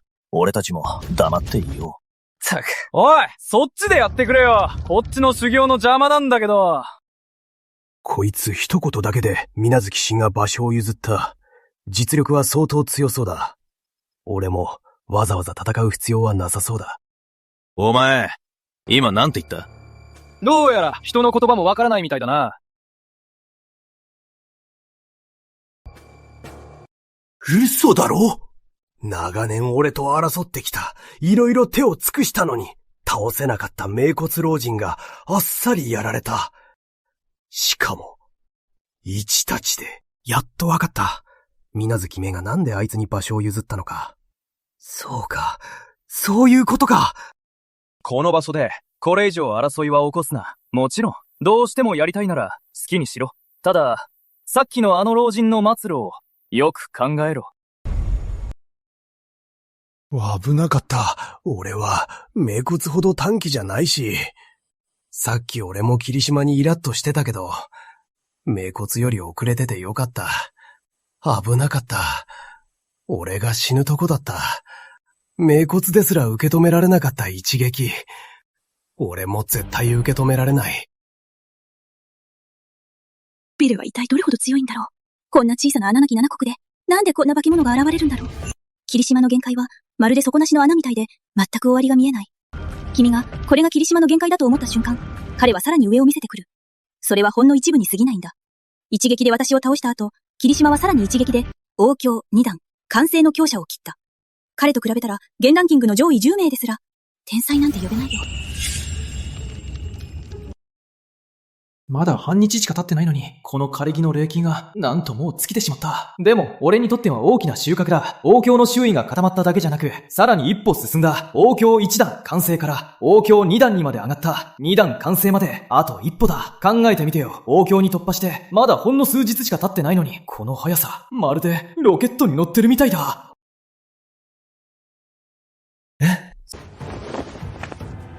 ふんだこれ。わからない。宗主試練か。これが噂の宗主試練だ。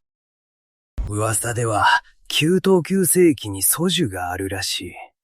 試練をクリアすれば、すごく貴重な報酬がもらえるらしい。その試練は、同行木人のことだな。あ、思い出した。この木人の強さは挑戦者のレベルに合わせて変わるんだ。だから、挑戦者と同じレベルになるってことだね。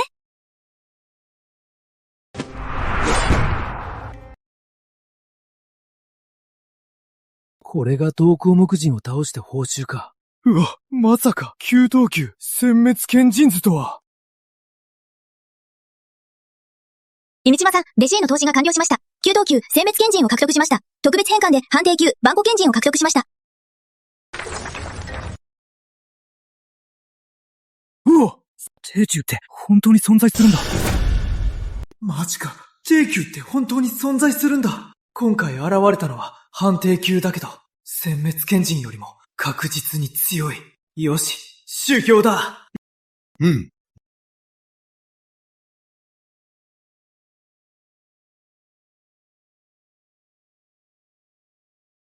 なんだこれが試練か。こんな簡単なのかよ。あれは銀賞帝国の的王、斎藤武家だ。銀賞帝国の若い世代でトップ10入りの天才だ。半年前には甲斐の雛形を悟ってたんだ。今はさらに強くなってて、もう手が届かないレベルだよ。死の国大会がますます楽しみになってきたよ。待ちきれないな。俺が行く。マジか。的王斎藤武が負けるなんて。同行木人の一撃に全然耐えられなかったなんて。ありえない。トンキャ木人が弱いわけじゃなくて、霧島源が強すぎただけなんだ。負けた人と勝った人の差がありすぎるよ。うわ、神谷九条殿下が来たぞ。彼までここに現れるなんて。大秦帝国は英月7国の中で3番目の強国だ。神谷九条殿下は王神帝国の誰もが認める文句なしのナンバーワンだ。霊神帝国の勲位戦区だ。なんで彼女がここに？彼女は剣や刀はやらず、コテの音だけを磨いてる。現れて以来ずっと、霊神帝国のナンバーワンだった。誰にも負けたことがない。この間神谷九条殿下は各国の天才たちに次々と挑み、挑戦するたびに勝ち続けている。この間、雲森千子に次ぐ霊神帝国の2番目の天才が神谷九条殿下に3つの剣技で負けた。七国中で大きな話題になったんだ。グイは雲森千子に次ぐ存在だ。次に神谷九条殿下が挑むのは、霊神帝国のトップ、雲森千騎。もし9等級聖域が急に開いて計画を狂わせてなければ、もう本国に負けていたはずだ。何を気取ってるんだ。どうやら木人の強さは挑戦者の境界に合わせて変わるみたいだ。当選者の境界なら木人もその境界になる。ってことは、俺と同じレベルか。ちょうどいいな。同じ境界なら俺にかなう者はいない。さっきの一撃本気じゃなかったけど、7割くらいの力を出した七国のトップ3でも、さっきの一撃を受けたらすぐにやられるはずだ。でもこの木人、やられもしないで全然動いてない。こんなのありえない。信じられない。俺は、神谷九条が、英絶七国のトップだと思ってた。まさか、彼まで木人にやられるなんて。でも霧島は一瞬で木人を倒したんだ。二人の実力差って、そんなに大きいのか。もう一回だ。今度こそ全力で行くぞ。今度は動かずにいられるか。見せてみろ。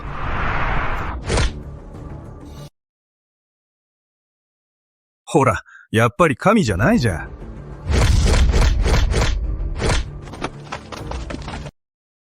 春具9条ほどの強さでも結局負けてしまうなんて衝撃的だ。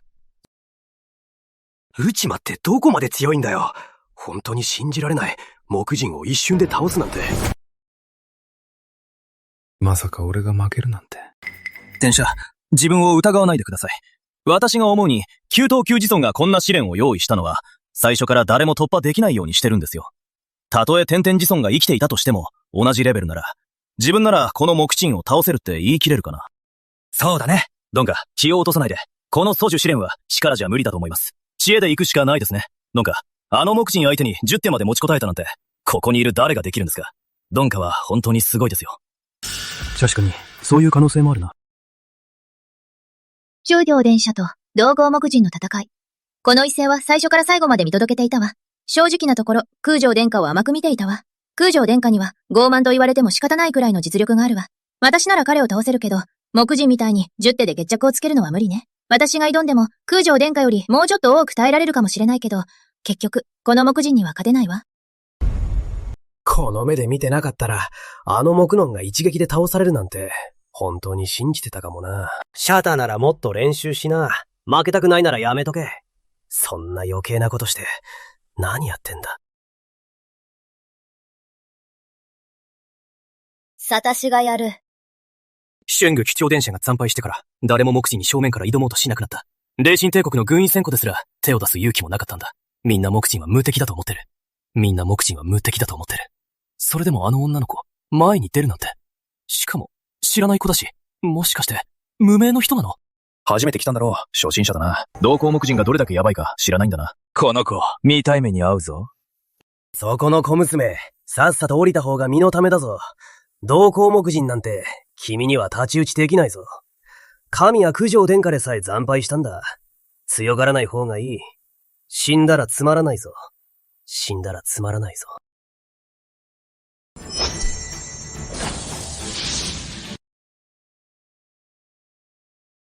シャニグ9両電車が全力で攻撃しても、木人を交代させたのはせいぜい3、4歩だけだった。あの子、さっきの一撃、霊気も全然感じなかったのに、それなのに木人を十数歩も後ろに下げるなんて、二人の実力差、桁違いすぎる。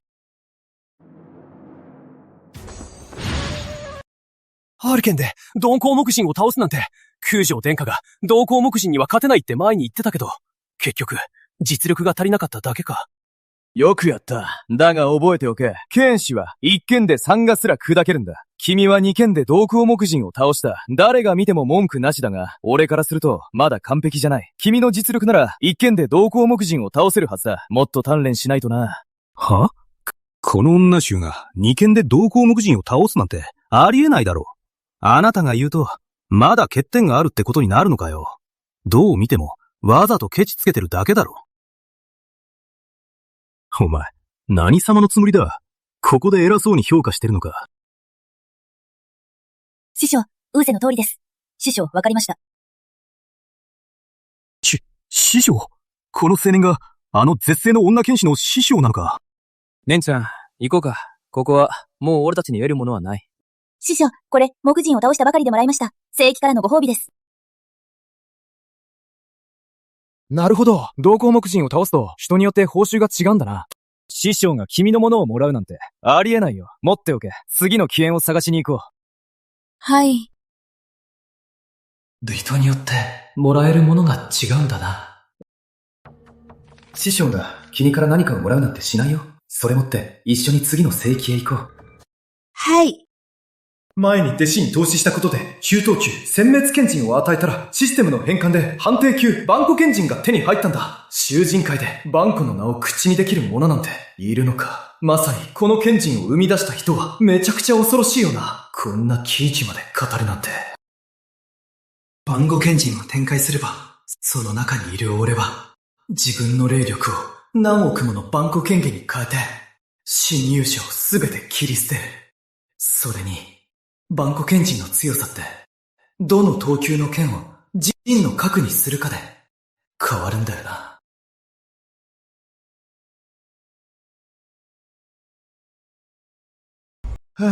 でもな、今の俺には、今の俺が持ってる中で、一番いい剣って言っても、たった5等級の剣なんだよな。昔の話だけど、大量のお金を使って材料を買って、カシア帝国で有名な鍛冶師に作ってもらったんだ。この剣が基礎だから、呼び出せるのは、せいぜい100本ちょっとのバンコ剣技だけなんだ。もし6等級の剣に変えたら、同時に数千本のバンコ剣技を操れるんだ。結局さ、やっぱり貧乏なんだよな。6等級の剣なんて、値段がとんでもなく高いし、10億霊石持ってても、それでも買えないんだ。それに、この5等級の剣は、俺の剣道の土台なんだよ。もし弟子に渡したら、俺の実力が一気に落ちるんだよな。もっといい武器を手に入れないと、剣道の土台を新しい武器に変えて、やっと解放できるんだ。よし。やっぱり、秘境を探しに行くしかない。パナモノを手に入れるしかない。行くぞ。はい。師匠、どうした？師匠、俺、なんかやらかしちゃったかも。さっき聖域で高級霊装を見つけたんだ。ちょうど取ってた時に誰かが奪いに来た。そいつと揉めたんだ。まさかあんなに弱いとは思わなかった。俺の一撃すら耐えられなかった。もしかして、あいつが弱いんじゃなくて、お前が強すぎるんじゃないか？昨日の実力はこうちゃんには及ばないけど、総定決を修練しているし、真意も悟っている。周期章九段だけど、普通の次元2段3段と比べても、ずっと強い。後になって知ったんだけど、俺が倒した相手は、貸し帝国の有力な勢力の人で、かなり偉い立場だったみたい。あ、師匠、俺が、スーモンに大きな問題を起こしてしまいました。どうかお叱りください。何か大事なことかと思ったら、誰が叱るなんて言ったんだ。まあ、今は置いといて、この件はお前のせいじゃない。それに、お前に手を出してきた時点で、もう覚悟はできてたはずだ。殺される覚悟はできてたはずだ。もしお前より強かったら、お前がやられてたんだよ。だからお前は何も悪くない。自分が師匠に、宗門にも大きな迷惑をかけてしまったと思ってたし、殺してはいけない人まで手にかけてしまったって、まさか師匠がこんなに自分を思ってくれるなんて。何があっても、天が落ちてきても、師匠が全部背負ってやる。この件は気にしなくていい。しっかり修行しろ。このことで、修行をおろそかにするな。もういい。天が崩れても、俺が守ってやるから、このことは気にしなくていいよ。これが原因で、修行がおろそかになるのはダメだからね。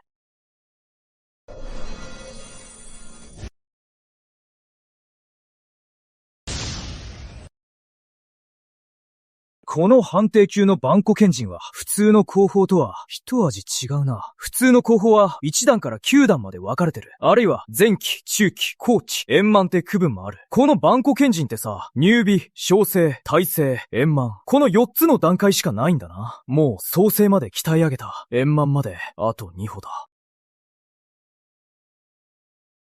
俺の3番目の弟子、ゆめこちゃんはどこにいるんだ？まさか聖域で死んだりしてないよな。彼女とは特別な師弟の絆はない。弟子にしたのも結局は修行のためだけだった。でも彼女が9等級聖域で本当に死んだら面倒なことになるな。大弟子家業、左心無視、自死拝来連武士三弟子道元申し無視。はぁ、無事ならそれで十分だ。戻りたくないだけなんだな。まあ、やっぱり彼女の心の中では自分の中にいる。チェンユエ、ルーナ、ジョーナ帝の魂こそ本当の師匠なんだよな。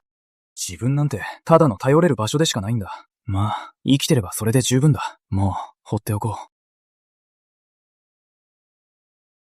中等級聖域の次は、西洋剣争大会か。今回は聖女陰、風風と聖子ロコ天候の対決が、この大会をすごいことにしそうだな。西洋剣争大会で1位になれば、7等級の官約がもらえるだけじゃなくて、さらに、新旧聖域に入れるチャンスも手に入る。この聖域は、9等級聖域よりずっと価値が高い。西洋剣争が1000年かけて積み上げてきたものだから。10等級聖域を出てからまだ6日しか経ってないのに、日野三神はすごい勢いで成長した。まず第二重の権威を悟って、その後、周期9世を突破した。そして次元境に入った。これだけ資源を与えた甲斐があったな。無駄じゃなかったな。でも、例に比べると、日野左神への育成は確かにちょっと少なかったな。これからはもっと補っていこう。公平にしないとね。コウは天才で、成長もすごく早い。たった6日で、資源3段から5段まで一気に進んだ。しかも、サーシンより先に第二重の権威を身につけたんだ。正直言って、うちの2人の弟子は、剣道の実力で、西洋剣数の最上位長老をすでに超えているんだ。万全の準備ができた。あとは大会が始まるのを待つだけだ。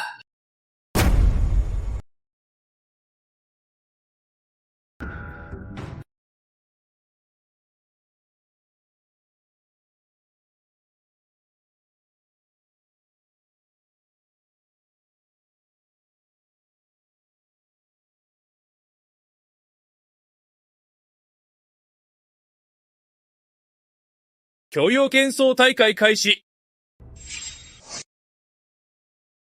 弟子の皆さん、抽選はすでに終わりました。では発表します。第1試合、136番。対戦相手は225番です。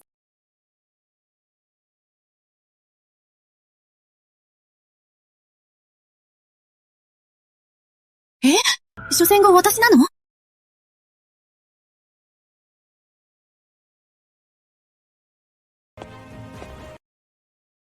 あれ松本二騎士じゃんじゃない？元霊峰の人だよ。トップ5に入る実力者だよ。星雲峰のあの子。ほんと運が悪いな。早めに降参した方がいいよ。実力は温存して次に取っておいた方が、もしかしたら弱い相手と当たれば予選突破できるかもね。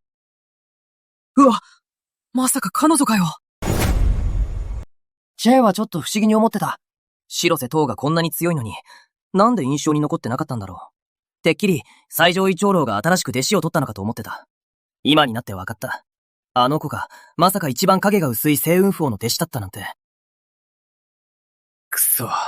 なんで初戦で彼女と当たるなんて。孫本人気先輩を、うちの元霊峰のトップ5の実力者だよ。星雲峰の小娘、さっさと諦めた方がいいよ。そうしないとさ、松本人気先輩に怪我させられたら、絶対次のラウンドには進めないよ。負けます。負けるって？ちょっと待て。何起きてんの？星雲峰の子なのに、普通ならあの子が諦めるはずなのに、なんで松本二騎先輩が負けるの？負けを認めるのか？よくそんなこと口にできるな。本当に、元霊峰の面目を潰したな。宗門の大会なんだから、相手はみんな同じ宗門の仲間だ。命をかけるほどじゃないよ。白瀬光が相手なら、刑を一本も受けきれないんだ。だから、力を温存して、次の試合に備えた方がいい。俺がビビってるとか、元霊峰の面目を潰したとか、俺には関係ないね。それに、俺が本当に元霊峰の恥になったって？そんなことないさ。もうすぐ、みんなが彼女の本当の強さを知ったら、俺の選択がどれだけ賢かったか、きっとわかるよ。第一支配、白瀬光礼の勝ち。やった間に合った。ト原ミュメザの中の天は栗の女帝の霊体がいつの間にか消えてる？もしかして消滅したのか？まだ次元4段だ。何も変わってない。でも彼女の気配は数ヶ月前よりかなり強くなってる。どうやらこの数ヶ月でかなりの奇遇を得たようだ。まあ、考えてみると笑っちゃうよな、ゆめこ。この数ヶ月で得たチャンスは、宗人兄やレイちゃんと比べてみると、やっぱり大きな差があるな。もしあの時、彼女が素直に修行してたら、俺の想定形を彼女の才能を考えれば天元境まで行けたかもしれないな。仕方ないな。これも彼女が選んだ道だ。名義だけの師匠だけど、私たちの関係は名前だけ。でも、西洋剣争にいる以上、形だけでもちゃんとしないと。ただ、霧島先生はまだ眠ったままで、まだ目覚めていないんだ。心配ない。今の私なら、聖女を倒して、大妃で1位になるのも楽勝だ。先生はまだ眠っているけど、心配しなくてもいい。先生が目覚める頃には、私は大妃で1位を取って、神宮聖域に入って、先生の魂を癒す、玉策も見つけてくるから、霧島先生、待っててね。私からの嬉しい知らせを届けるから。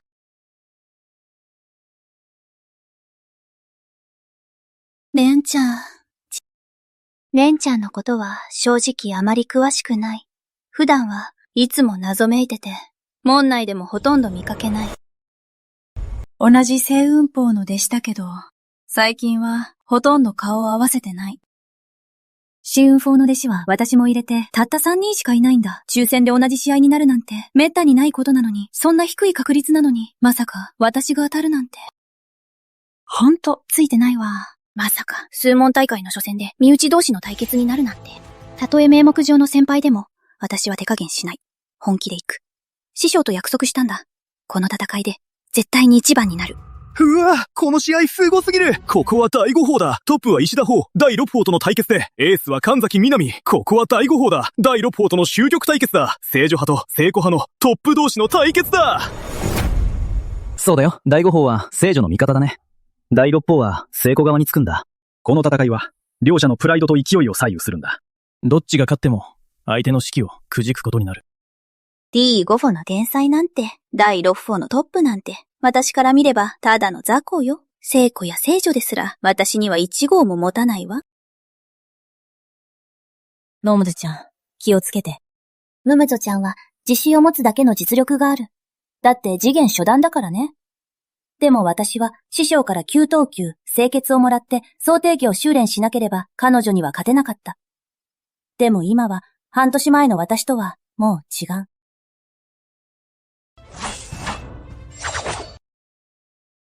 なかなかやるじゃん。でも、私と比べたら、まだまだ遠いね。もういいわ。実力を隠すのはやめよう。大会で1位を狙うなら、どうしても実力をさらけ出すことになるし。じゃあ、人たちで、この戦いに決着をつけよう。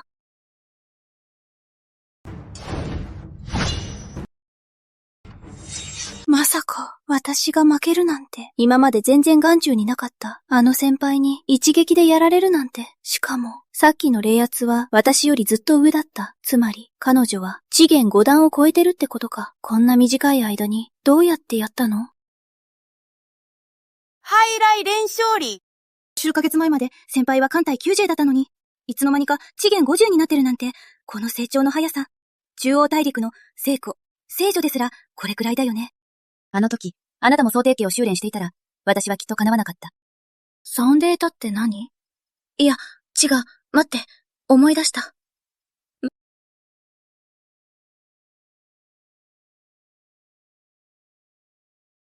バニェンチェン、ウシマ先生が私たちに候補をくれた。でもその時は、憧れていた師匠から9等級候補をもらったことで、霧島先生のくれた候補は、すっかり頭から抜けてた。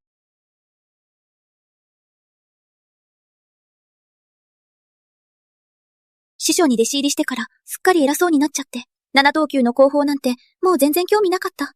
でも、この想定系、ちょっと見ただけなのに全くわからなかった。もしかして新級候補なの？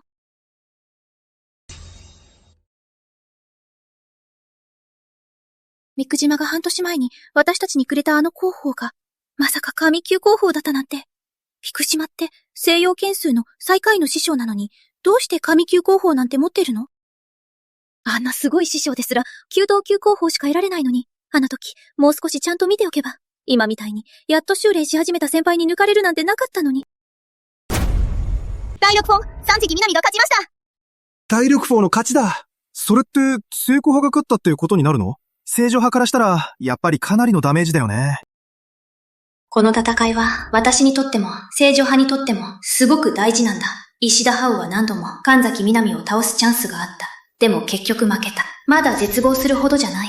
6天候を倒せれば、まだ状況をひっくり返せるはず。次は13番と79番の対戦です。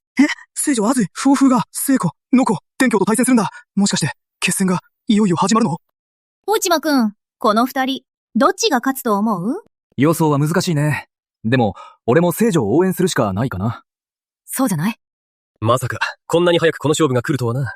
まあ、俺には都合がいいけどな。俺とお前の間、ここで決着をつけようぜ。この場で宗門の幹部や弟子たちの前で、みんなに分からせてやる。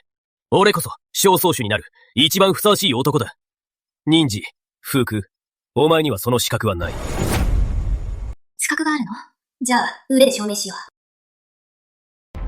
敬意のひな形。内間くん、ちゃんと見てたでしょ？西洋剣像では、真意を悟れるのは最上位長老と元剣祖師だけなんだ。真意のひな形を悟れるのは10人もいないんだ。聖女はその中の一人よ。もちろん、聖子もその一人よ。この若さで、聖意の雛形をここまで悟るとは、暗示、風空、聖女の名に恥じないね。この権威は聖女のものよりずっと力強いな。聖女がいるから。新四賢尊はこれから、東シェン帝国でのランキングもどうなるかわからないよな。もっと上に行けるかも。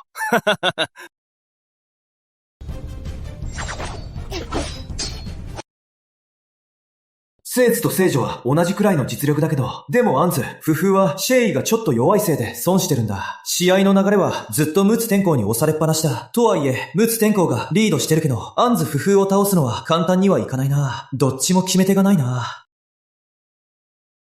まさか、こんなに時間をかけて準備してきたのに、シーも周囲も、やっぱり、6天候にはかなわないんだな。認めてたくないけど、6天候の才能は、私よりずっと強いんだ。まだ切り札があるなら、全部出してこい。このままじゃ負けるぞ。まだ切り札が残ってるなら、まとめて出してみろよ。そうしないと、負けるぜ。これまで、俺とお前は並んで呼ばれてきた、K の総決ってな。お前はどう思ってる？俺にはわからない。でも、俺はそれが本当に気に食わない。お前にそんな価値があるのか？俺と肩を並べるつもりか？今日、俺が、みんなに分からせてやる。西洋剣数に総決なんていない。西洋剣数で天才と呼ばれるのは、俺しかいないんだ。望み通りにしてやるよ。これって、剣意か？いや、これは五等級、青山剣傑の最後の技だ。狂剣パクーだ。信じられない。まさか聖女が五等級、青山剣傑の最高の境地に到達するなんて、聖意を清めることができて、聖意を実体化できる、思い通りに操れるんだ。でも、この候補は、習得するにはかなり高い資質が必要なんだ。少しでも才能が足りないと、身につけることはできないよ。でも一度習得できれば、今後、本物の権威をつかむ確率が、ぐっと上がるよ。同道級の後方なのに、権威をつかむチャンスまで、増やせるなんて。正直言って、西洋剣数の祖師は、本当に非凡な才能の持ち主だな。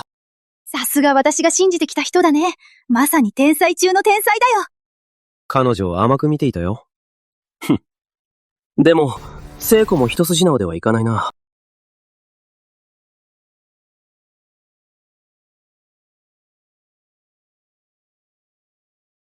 ありえない。一体何をしたの？ちゃんと五等級の献血を最高レベルまで極めたのに、それでもあなたに傷一つつけられないなんて。一体何をしたんだ？五等級、青山献血の最高レベルまで悟ったのに、それでも君を傷つけられないなんて。無等級強酸献血。新4剣争の中で、君だけが青山献血を使えるわけじゃないよ。清水シューズ、俺の勝ちだ。聖女聖夫婦。白。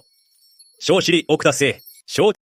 天心が披露したのは、青山剣傑の第6層です。剣道の雛形しか掴んでいませんが、権威と剣を見事に融合させました。目には権威が感じられないが、どこを見ても権威が溢れている。剣士だ。本当に見事だ。宗司様、青山献血って確か5層までですよね。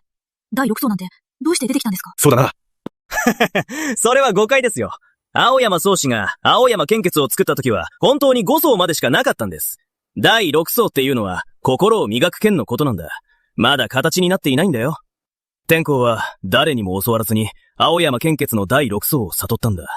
本当に悟りが高いよね。調子に乗ってる小物ね。どうでもいいよ。好きに文句言えばいい。負けた人が口で好きなこと言うのは止められないしね。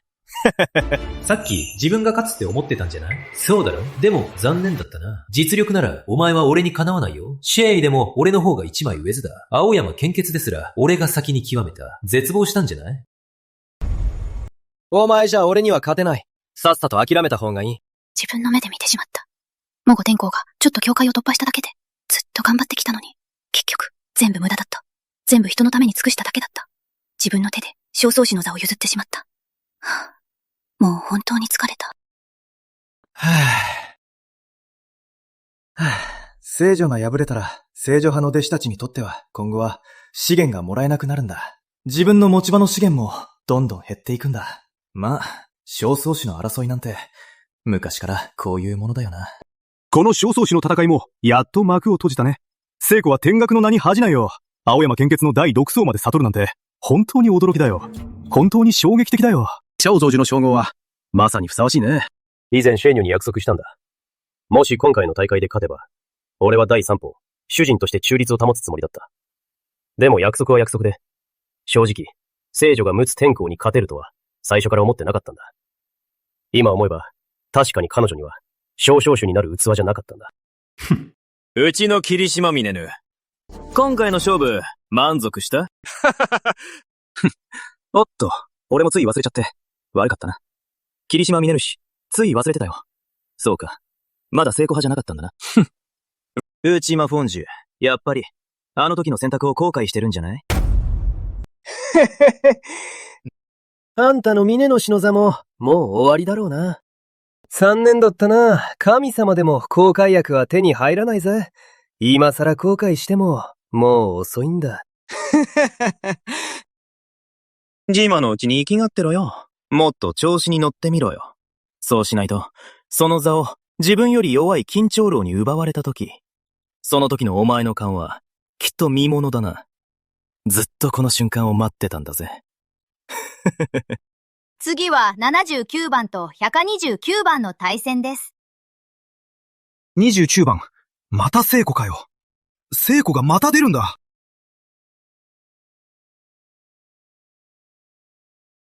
やった29番って誰かな？まさか聖子殿下と当たるなんて、実力があるといいな。聖子に一発で負けないでほしい。これなら、聖子の剣をじっくり観察できるな。本当にさ、聖子の技を見るたびにめちゃくちゃ参考になるよ。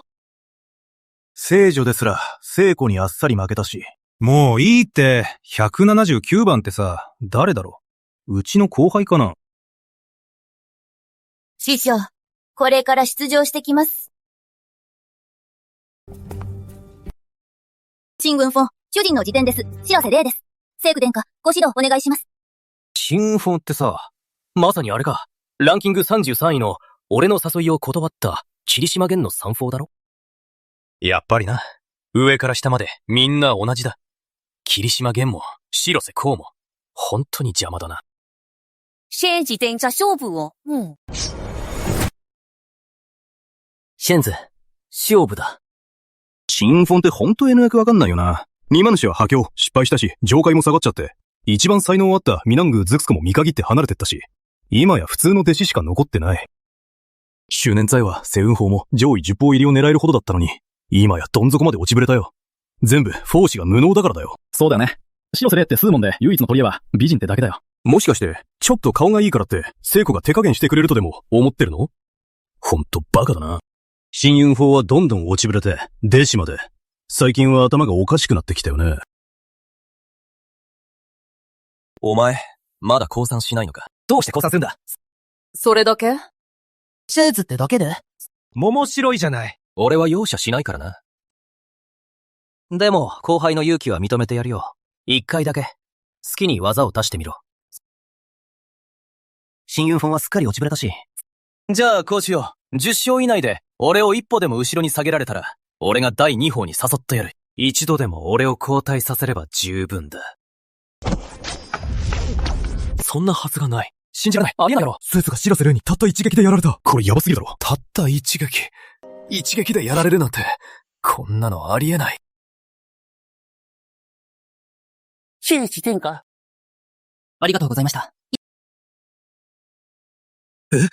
聖子が、白瀬こうに一撃で倒されたのか？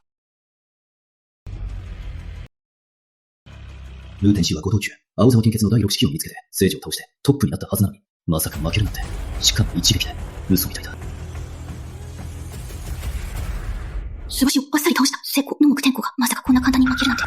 どう見ても、彼女が陸奥天子を倒せるようには見えない。でも、これが現実なんだ。信じるしかない。ムと天使ってさ、全力で挑んで、切り札まで出しても、なかなか倒せない相手だったのに、そんな彼があっさり負けるなんて。聖女が聖女にあっさり勝って、念願が叶ったと思ったのに、緊張の若手の中でトップになったはずなのに、まさか聖雲峰の弟子にやられるなんて。しかも聖雲峰の弟子に一撃で倒されたなんて、ありえないだろ。聖子殿下が、青山献血さえ、最も隠された技まで全部極めていたのに、シェイの雛形も早くから理解していたのに。でも、やっぱり負けた。一発で負けた。認めざるを得ない。白瀬光の顔立ちは、本当に欠点がない。いや、何言ってんだ俺。彼女に向かって10手以内で俺を退けたら第2歩に入れてやるなんて言っちゃった。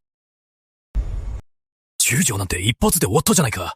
なんだよ、これ。正義両者制白。慶雲風デシファイライ連勝。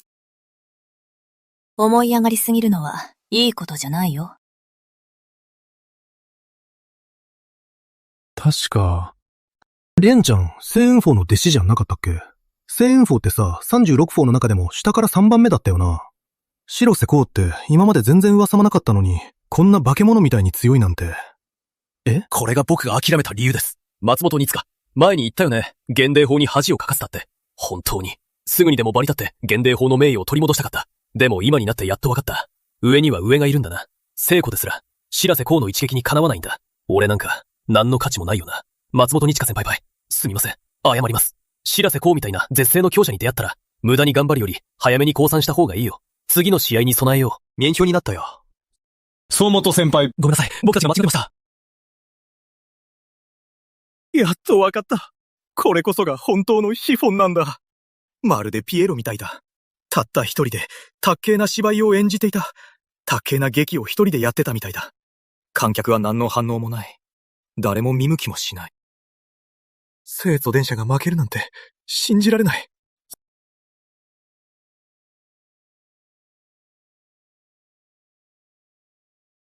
負けは負けだ。次はやり返す。敗者組から這い上がってみせる。もう一度白瀬光と戦う。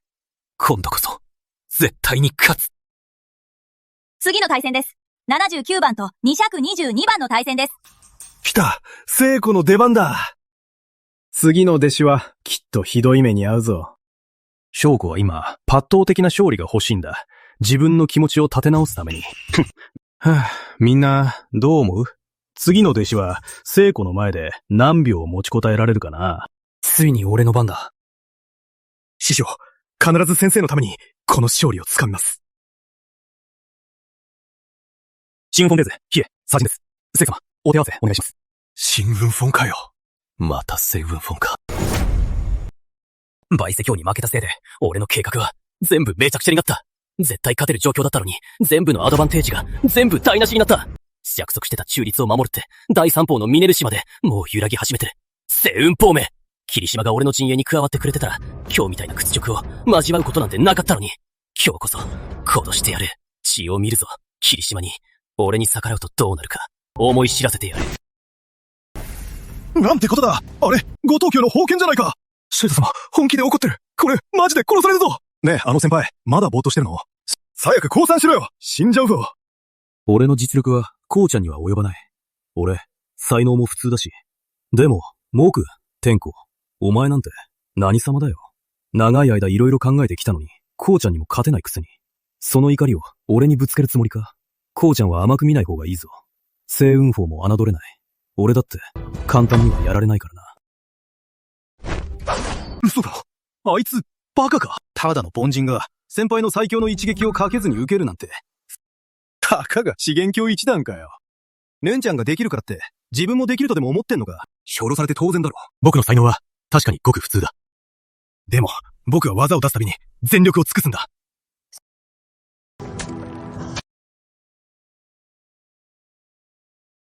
あれは、シェイの雛形か。違う。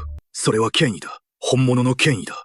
西洋剣僧は何千年も剣を磨いてきたが、本当に権威を極めたのは最上位長老だけなんだ。俺みたいな宗師ですら理解できたのは、聖意の雛形だけだ。たとえ権威の雛形を極めたとしても、結局は雛形に過ぎない。シェイの影だけで、本当の味わいはない。こいつ、まだ20歳にもなってないのに、資源校一段なのに、シェイを悟れるなんて。英絶七国どころか、中央大陸でも、こんなことができる人はいないよ。我が西四剣祖にも、こんな天才が現れるとは。まずは白瀬光が、聖子殿下を一撃で倒して、さらに日野サイマが、まだ20歳なのに権威を身につけている。本当にうちの西洋剣祖は恵まれてるな。俺の知ってる小四剣祖は、こんなはずじゃなかった。白瀬光だけでもう十分なのに、今度は日野差しまで食うのかよ。ここまで俺を侮辱するとは。所持率奥田正派。ケウン風歌謡写真送。聖子電車、ありがとうございました。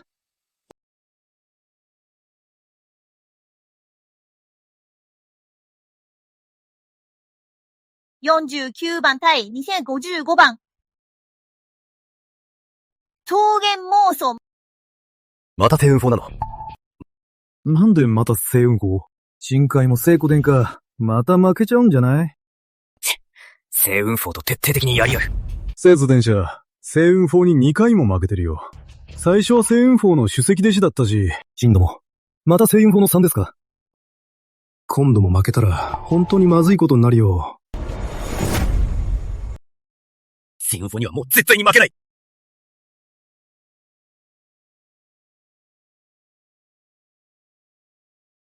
師匠、そろそろ結果、発表してもいいんじゃない？ソンズ、ルオー、前進、負けです。富原、ゆめ子の勝ちです。3連敗か。これで決勝には進めないな。総主争いは、一体どうなるんだ。そうだよな。猛虎少子は聖子なのに。天才上の天才って言われてる正門の聖子が、まさかの3連敗で、正門大会の決勝にも行けないなんて。これ、誰が信じるんだよ。新雲峰って、一つの峰に化け物みたいな天才が3人もいて、全員が聖子をボロ負けさせてるんだ。特に星雲峰のピトー弟子火の三叉は、まだ19歳なのに戦意を悟ったって。星雲峰ってどうやってこんなことできるんだろう。前までは全然有名じゃなかったのにさ。俺、前は星雲峰の弟子だったんだ。白瀬光と火の三叉は実力なんて普通だったし、白瀬光の顔以外は人混みにいたら誰も気づかないくらい。それが今じゃ、みんなをすっかり置いてけぼりにしてるんだ。信じられないよ。新雲峰はもうダメだと思って、離れることに決めた。でも、白瀬光のことがどうしても気になって、星雲峰で無駄に過ごしてほしくなかったんだ。だから自分で声をかけて、一緒に出ようって誘ったけど、あっさり断られた。まだ星雲峰が解散するのを待ってたなんて、自分がヒーローになって、白瀬光を救うって、思い込んでたんだ。でも今は、俺はまだ足踏みしてるだけだ。白瀬光はもう、聖子を一振りで、倒せるんだ。今は、彼女を慕うなんて、もう失礼だと思う。彼女が後悔するのを待ってたなんて、今考えると、後悔するべきなのは、俺の方だった。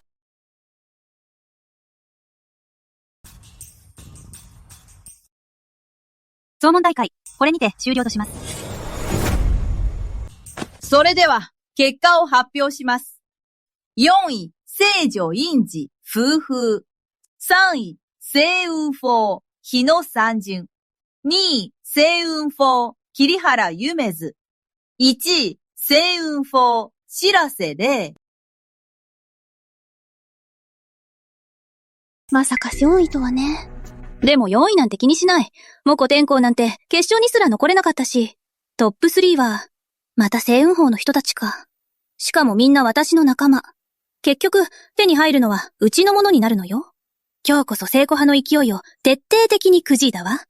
これからは、ロコ天候はもう偉そうにできない。多分、しばらくは顔を上げて歩けないわね。これで、私たちの陣営と聖子派の勢力図もすっかり入れ替わったわね。確かに、私も最初は星雲峰が強くなるなんて思ってなかった。でも、モゴ天候ほど高慢じゃなかった。どんなに小さくても、ちゃんと利益になると思ってた。まさか本物のドラゴンに巡り会えるなんて。天炎峰のナジか。俺が峰主でいられるのも、もう長くなさそうだな。まあ、君の言う通りだ。誰が後悔してるか、すぐわかるよな。な。お前もだろ？峰主になりたかったんじゃないのか？俺からのアドバイスだけど、天元峰に行ってみろよ。天元峰は、もうすぐ峰主の席がさらくんじゃない？ふん。ワンゲン球団、ついに突破した！増問大会が終わってからこの1ヶ月、白瀬光にも資源を投して、血のサーシにもたくさん資源を投した。システムのおかげで資源がたくさん返ってきた。その資源を全部使い果たして、ついに王郷九段に突破できた。C位も7段まで上がった。今の俺なら、姿勢だけで王郷収支を潰せる。この1ヶ月間、星雲峰には多くの人が訪れた。みんなからすると、白瀬光と日野祭者、それに桐原夢子、N3 人の天才が出たってことだからね。あいつらは才能があるからな。俺には関係ないさ。ずっとここにいた人なら、全部バンカってるさ。帰れ。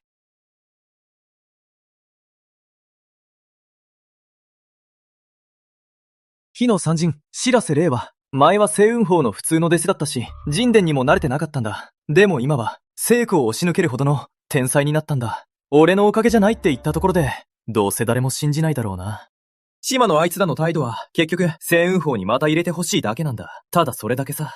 ふん。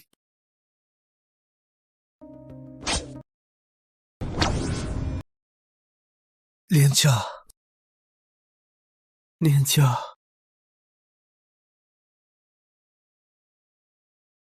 ソード先輩、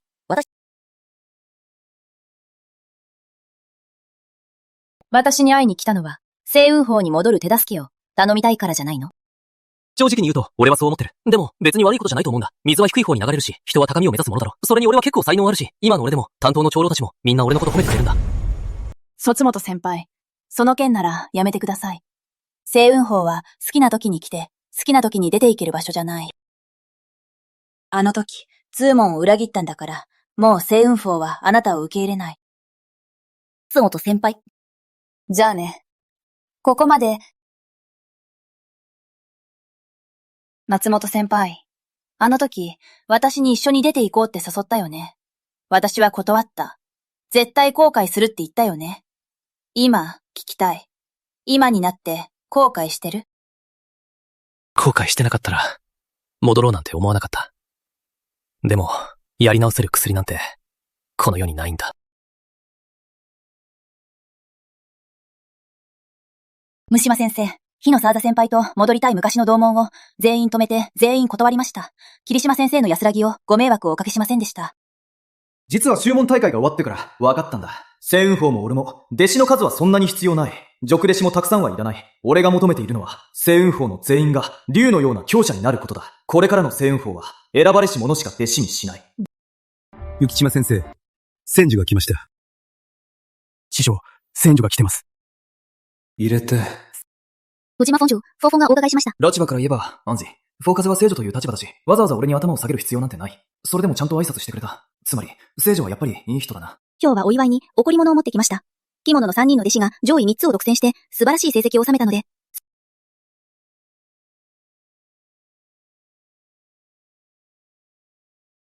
こちらは五等級治療炭です。昔、偶然手に入れた貴重な品です。星雲峰の皆さんが助けてくれなかったら、私はきっと取り返しのつかないことになっていたと思います。本当に感謝しています。そんなの大したことじゃないよ、刷新。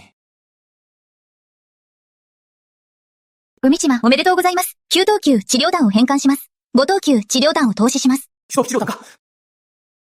まさか、孫者社会の強者まで治せるなんて、すごい薬だ。価値を考えると、永絶七国の半分を売っても、一つ手に入れるのも無理なくらいだ。これは儲かったな。三島フォンジュが支えてくださって、本当に運の良かったです。第3フォンジュは、最初は私の行為を絶っていたんですが、大会が終わった後、自分から第一歩を訪ねてきて、もうどちらにも偏らなくなりました。ノク電光側でもなくなりました。これも霧島フォンジュのおかげです。霧島フォンジュのご功績です。霧島フォンジュがいなければ、お二人の弟子の助けもなければ、私は立場を保てなかったでしょう。聖女の地位も守れなかったと思います。ましてや、小宗樹の職にも手が届きませんでした。この5等級治療弾は、ほんのご挨拶です。この後用事があるので、失礼します。師匠、李氏は師匠の名に恥じない結果を出しました。末門大会で優勝できました。これが優勝した時の賞品、7等級の源流炭です。師匠に送りたいと思っています。どうか嫌がらず受け取ってください。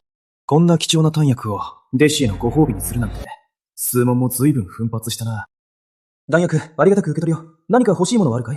私は何もいりません。師匠のお仕事なら、私がお手伝いします。いつも私のことを気にかけてくださって、この源流炭は師匠に差し上げたくて、これ以上ご褒美をいただくなんて、さすがにずうずうしいですよね。レンちゃんは、本当に俺の好みに合ってる。感謝の気持ちもちゃんと持ってるし、俺の投資のほとんどは彼女に注いできたけど、無駄じゃなかったな。でも、俺がレイちゃんにご褒美をあげるのはさ、感動させたいわけじゃなくて、カンカンが目的なんだ。源流炭はレイちゃんからもらったものだし、またそのまま返したら、カンカンは発生しないよな。そうだ、前に王郷を倒した時に手に入れた収納リングがまだ分けてなかったっけ？これは前に聖域で王郷を倒した時に手に入れた収納リングだ。中には霊石が300万くらい入ってる。とりあえず持ってて足りなくなったらまた言いに来てね。はい。特別変更が発生しました。おめでとうございます。大吉です。300万霊石の投資で9等級10元霊弾を獲得しました。ムチマさん、第一代理です。特別変換を獲得しました。300万連先を投資。給湯器素原霊弾を入手。うわ、めっちゃ運がいい。特別変換がなかったら、霊石がそのまま戻ってくるだけだったのに。でも今回はなんと、給湯中10元霊弾がもらえた。この弾薬は、デキョウ以下の収支なら、体を作り直せるんだ。高価なものだけど、でも俺には必要ないんだよな。さあじゃん、この7等級、千竜弾は、すべ父ちゃんが、数問大会でみんなを圧倒して手に入れたものだ。今日はこれを君に授ける。しっかりやるんだぞ。もっと成長してくれ。しっかり修行しなさい。ありがとうございます、先生。おめでとうございます。7等級、源流弾を投資しました。新旧旧有元名言弾が返還されました。新式旧有名言弾。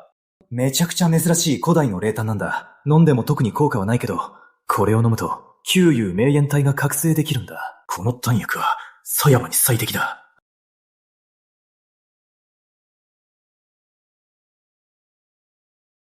三島先生、これって何ですか？これは、旧有名炭弾だ。これを飲むと、特殊な体質が目覚めるんだ。今回の修問大会で、君は3位になった。これは、先生からのご褒美だ。師匠、これ何ですか？これは旧有名剣炭だ。これを飲めば、特殊な霊体が目覚めるぞ。今回の修問大会で、君は3位になった。これは師匠からのご褒美だ。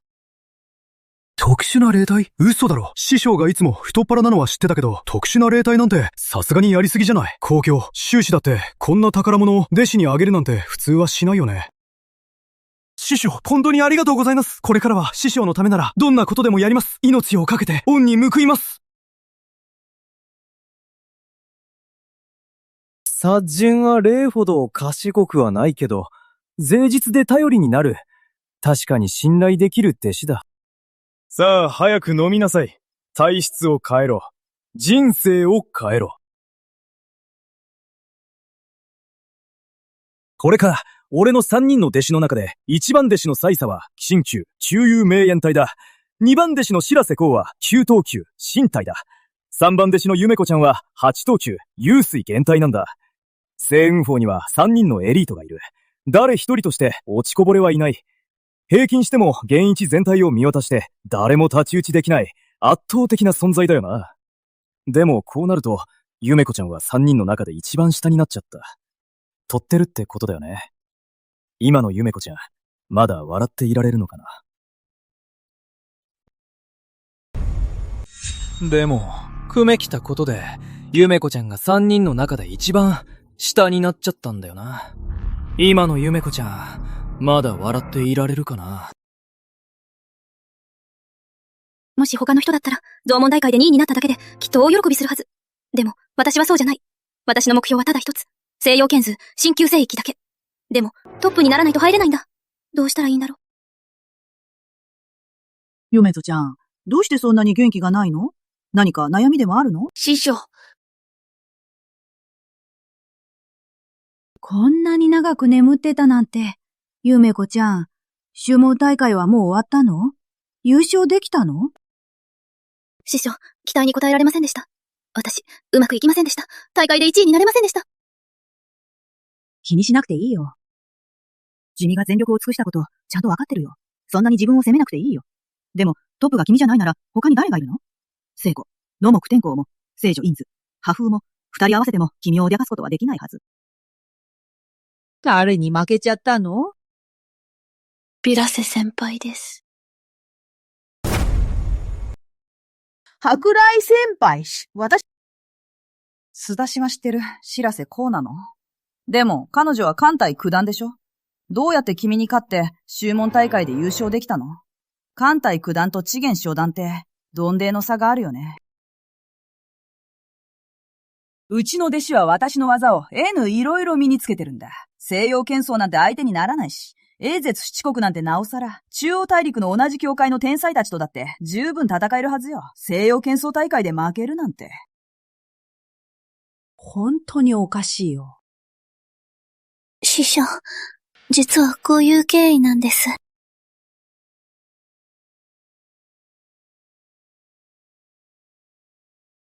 師匠、これがすべてです。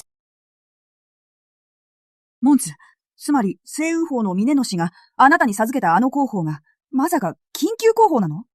私がまだこの世にいた頃でも、前世紀だったとしても、天尊教の頂点に立っていた時でさえ、鎮急広報なんて手に入れたことはなかった。鎮急広報なんて、無常の大行の地味屋にしか存在しないものよ。私みたいな天尊教のものじゃ、触れることすらできないのよ。それに、無常の大教の主は、鍼灸以上の工法を外に出すなんて、絶対に許さないのよ。こんな小さな創用剣僧が地味な創始なのに、緩急工法を出せるなんて信じられない。そんなすごい工法まで教えてくれたの？ゆめこ、知ってた？無常の大教や非級でも、革新メンバーしか鍼灸工法は修練できないんだ。ムチマって何者なの？もしかして彼も中央大陸の出身で、さらに無常の大教や理空の革新メンバーだったりするの？いかがないと、ゆめこ、すぐ連れて行って、あなたの師匠に会わせて。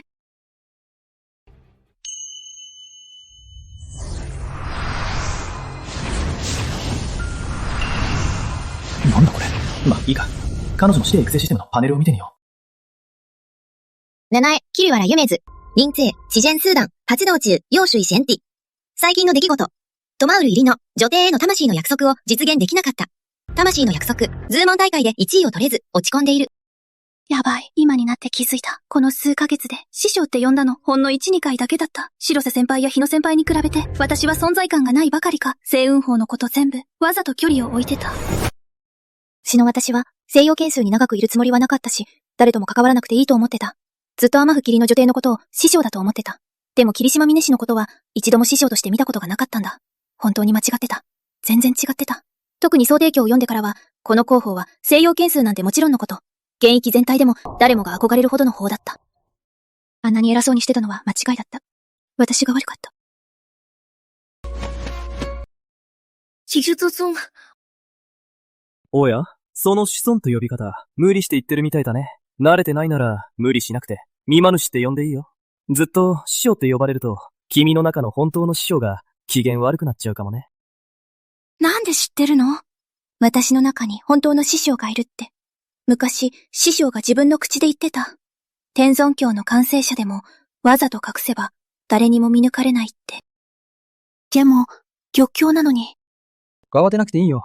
俺には理由はわからないけど、何か目的があるんだろうけど、別に悪意があるわけじゃないし。だから、好きにしてくれて構わないよ。結局さ、誰だってお互いを利用してるだけだよな。俺はゆめこちゃんの力を借りて、自分の修行のために役立ててる。俺もちゃんと総提携を渡してお返ししたし、まあ仕方ないけど、ゆめこちゃんは、ちゃんと向き合おうとしなかったから、火の葉山や白瀬霊に、先を越されちゃったんだよ。まさか、もう気づいてたなんて、私たちの秘密まで、私たち二人は思い込んでたんだ。この小さな西洋剣図なら、誰にも左右されないし、誰にもバレないって。気づけば、全部私たちの思い上がりだったんだ。三手形はもう渡した以上、取り返したりしない。そのまま修行を続けていい。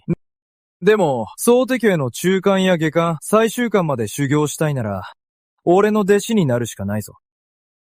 天佑ルノと申します。お目にかかれて光栄です。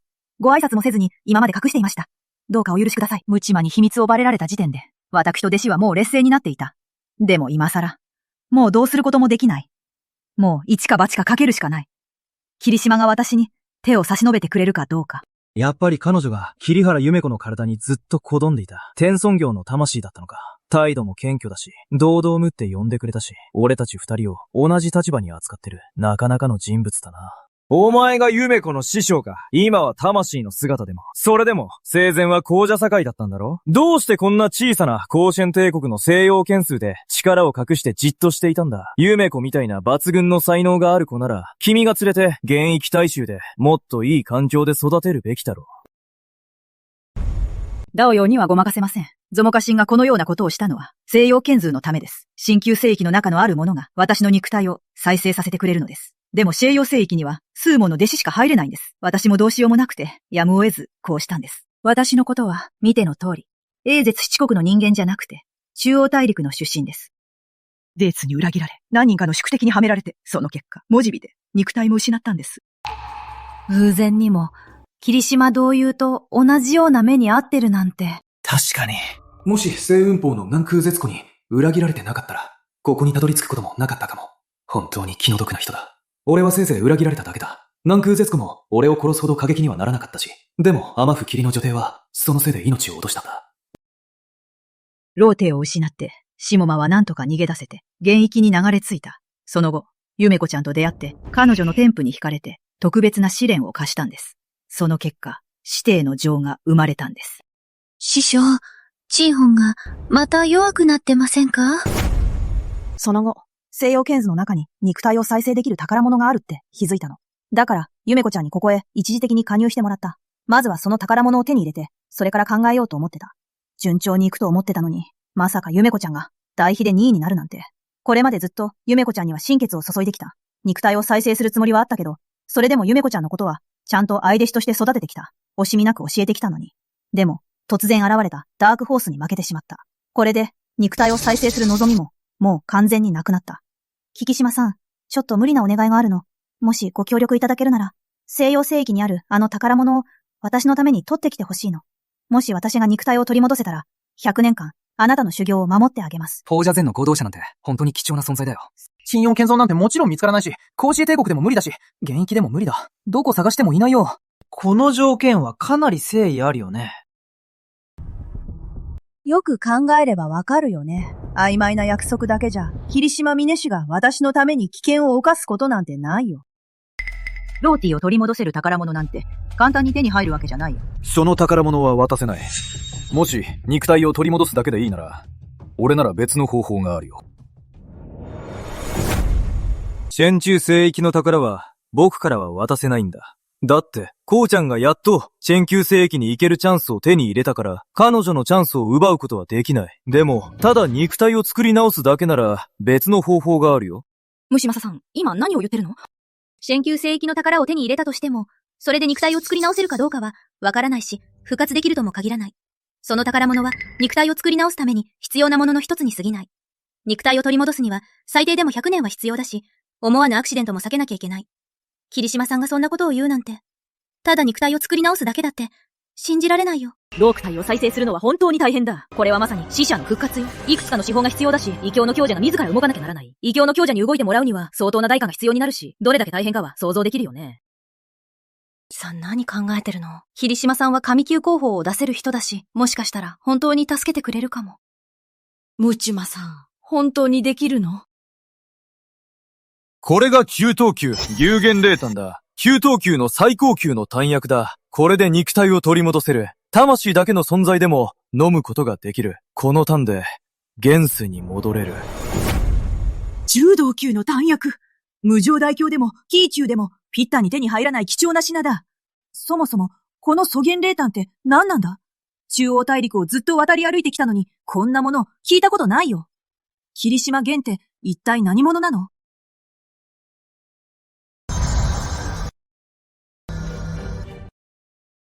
この丹薬、9つの文量がある。これが9門の9品丹薬か。このレベルの丹薬は、敵境の温暖地でも、生涯をかけても、一つも作れない場合があるんだ。霧島玄、本当に、この丹薬を私にくれるの？もちろん。でも、条件は変わるよ。100年じゃ短い。500年ご同してもらう。この条件でどう？大爆ね。天存上の者にとっては決して短い時間じゃない。天孫の寿命って数千年程度しかない。でも、天羽、霧の、女帝なら、この条件は全然無理な話じゃない。これはちょっとした親切なんかじゃない。死から蘇る。肉体を新たに作り直すチャンスなんだ。天羽、霧の、女帝自身が材料も自分で集めなきゃならない。いつ揃うかもわからないし、異教の強者がやってもできるとは限らない。異教の強者はすでに属性を超越してる。彼らにお願いして動いてもらう。他人の肉体を再生してもらうなんて、因果を背負うことになるなんて、天にも昇るほど難しいよ。よし。あなたのために500年護道すると約束する。私が肉体を再生した後の500年間、あなたのそばで護道します。天地に誓って、心間に誓う。俺には指定育成システムの変理がある500年後、どこまで強くなってるんだろう。その時には、天羽霧の女帝も、きっと後悔するだろうね。今日は500年だけ約束したからさ。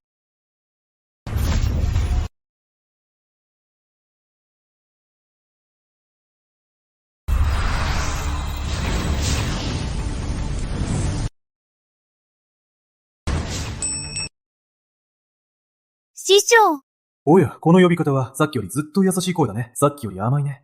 まあ、これも、イメコが悪いわけじゃない。もともと彼女は抜群の才能を持ってるし、星雲峰の庇護も受けず、一人で生きてきたからな。アマはクリノテンソンとユメコを見てると、二人のやりとりだけですぐわかるよ。アマもキリノテンソンは、ユメコのことを本当に大切にしてるんだ。もし最初にユメコを弟子にした時、すぐに裏切られてたら、俺ならむしろ弟子にしなかったな。感謝を知らない弟子なんて、どんなに才能があっても、結局は、どうせナミ偶石子の二の舞になるだけだ。星雲峰には、恩を仇で返すような奴はいらない。俺も、そんな奴はいらない。師匠、やっと肉体を取り戻せるんですね。また現世に戻れるなんて、本当に嬉しいです。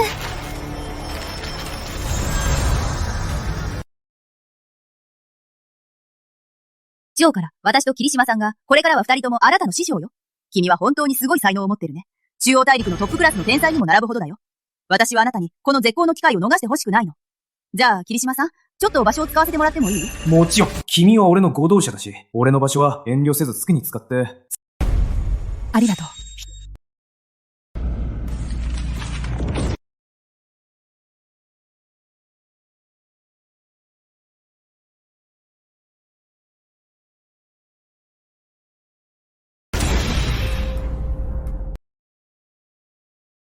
生島さん、本当にありがとう。9等級、10元データを授けてくれて、おかげで肉体を取り戻すことができました。この弾薬、めちゃくちゃ強い。安心して肉体を取り戻している間に、天孫鏡、完成者まで回復できた。越境まで、あと半歩だ。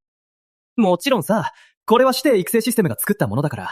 人後宇百年は、ずっとあなたのそばにいるわ。あなたを守るのは当然よ。霧島さん、もし他に何か考えがあるなら、私も別に、嫌じゃないわよ。師匠！まずいです。木のさんま先輩が前に、正義で人を殺しちゃったこと、覚えてますか？総域から出た時のことは知ってるよ。日野がその時、俺に話してくれたからね。師匠、僕、やっちゃいました。さっき聖域で高級なレースを見つけて去ろうとした時に、誰かに横取りされそうになって揉めてしまって、牙に目はないから、まさか。あの人がそんなに弱いなんて、俺の一撃すら受け止められなかった。後になって知ったんだけど、俺が切った相手は、カシ帝国の大きな勢力の人だったんだ。地位も結構高かったんだ。師匠、僕のせいで、スーモンにもご迷惑をかけてしまいました。どうかお叱りください。どうした？火の祭神先輩が殺した人なんだけど、英月、七国で一番の宗門、霊玉宗の正宗師よ。霊玉宗には王教、宗師が20人もいるし、それに半歩、公教、宗師が1人いるの。霊玉祖師は、英月七国で最強の人なの。火の祭神先輩が殺したのは、霊玉祖師の唯一の孫なの。今、日野サージュン先輩は、霊局衆に捕まってるの。霊局祖師がこう言った。3時間以内に、もし霊局衆にまだ来なければ、自分で剣を抜いて自害しなければ、まず、日野サージュン先輩を殺して、それから西洋研修のすべてを根こそぎ滅ぼすって。今、聖区、老、天教が十数の峰を引き連れて、スモンにプレッシャーかけてる。絶対に霊玉衆へ行って、西洋剣数の微滅の危機を何とかしろって。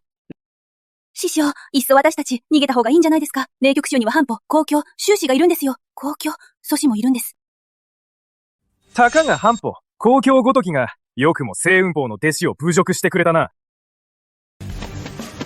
そろそろ時が来たな。西洋剣像も、英月7国、現役全体も、彼らの時代はもう終わりだと。これからは、星雲峰の時代だ。天コム内の父。はい。道元猛暑。はい。天。はい。私と共に出陣するぞ。はい。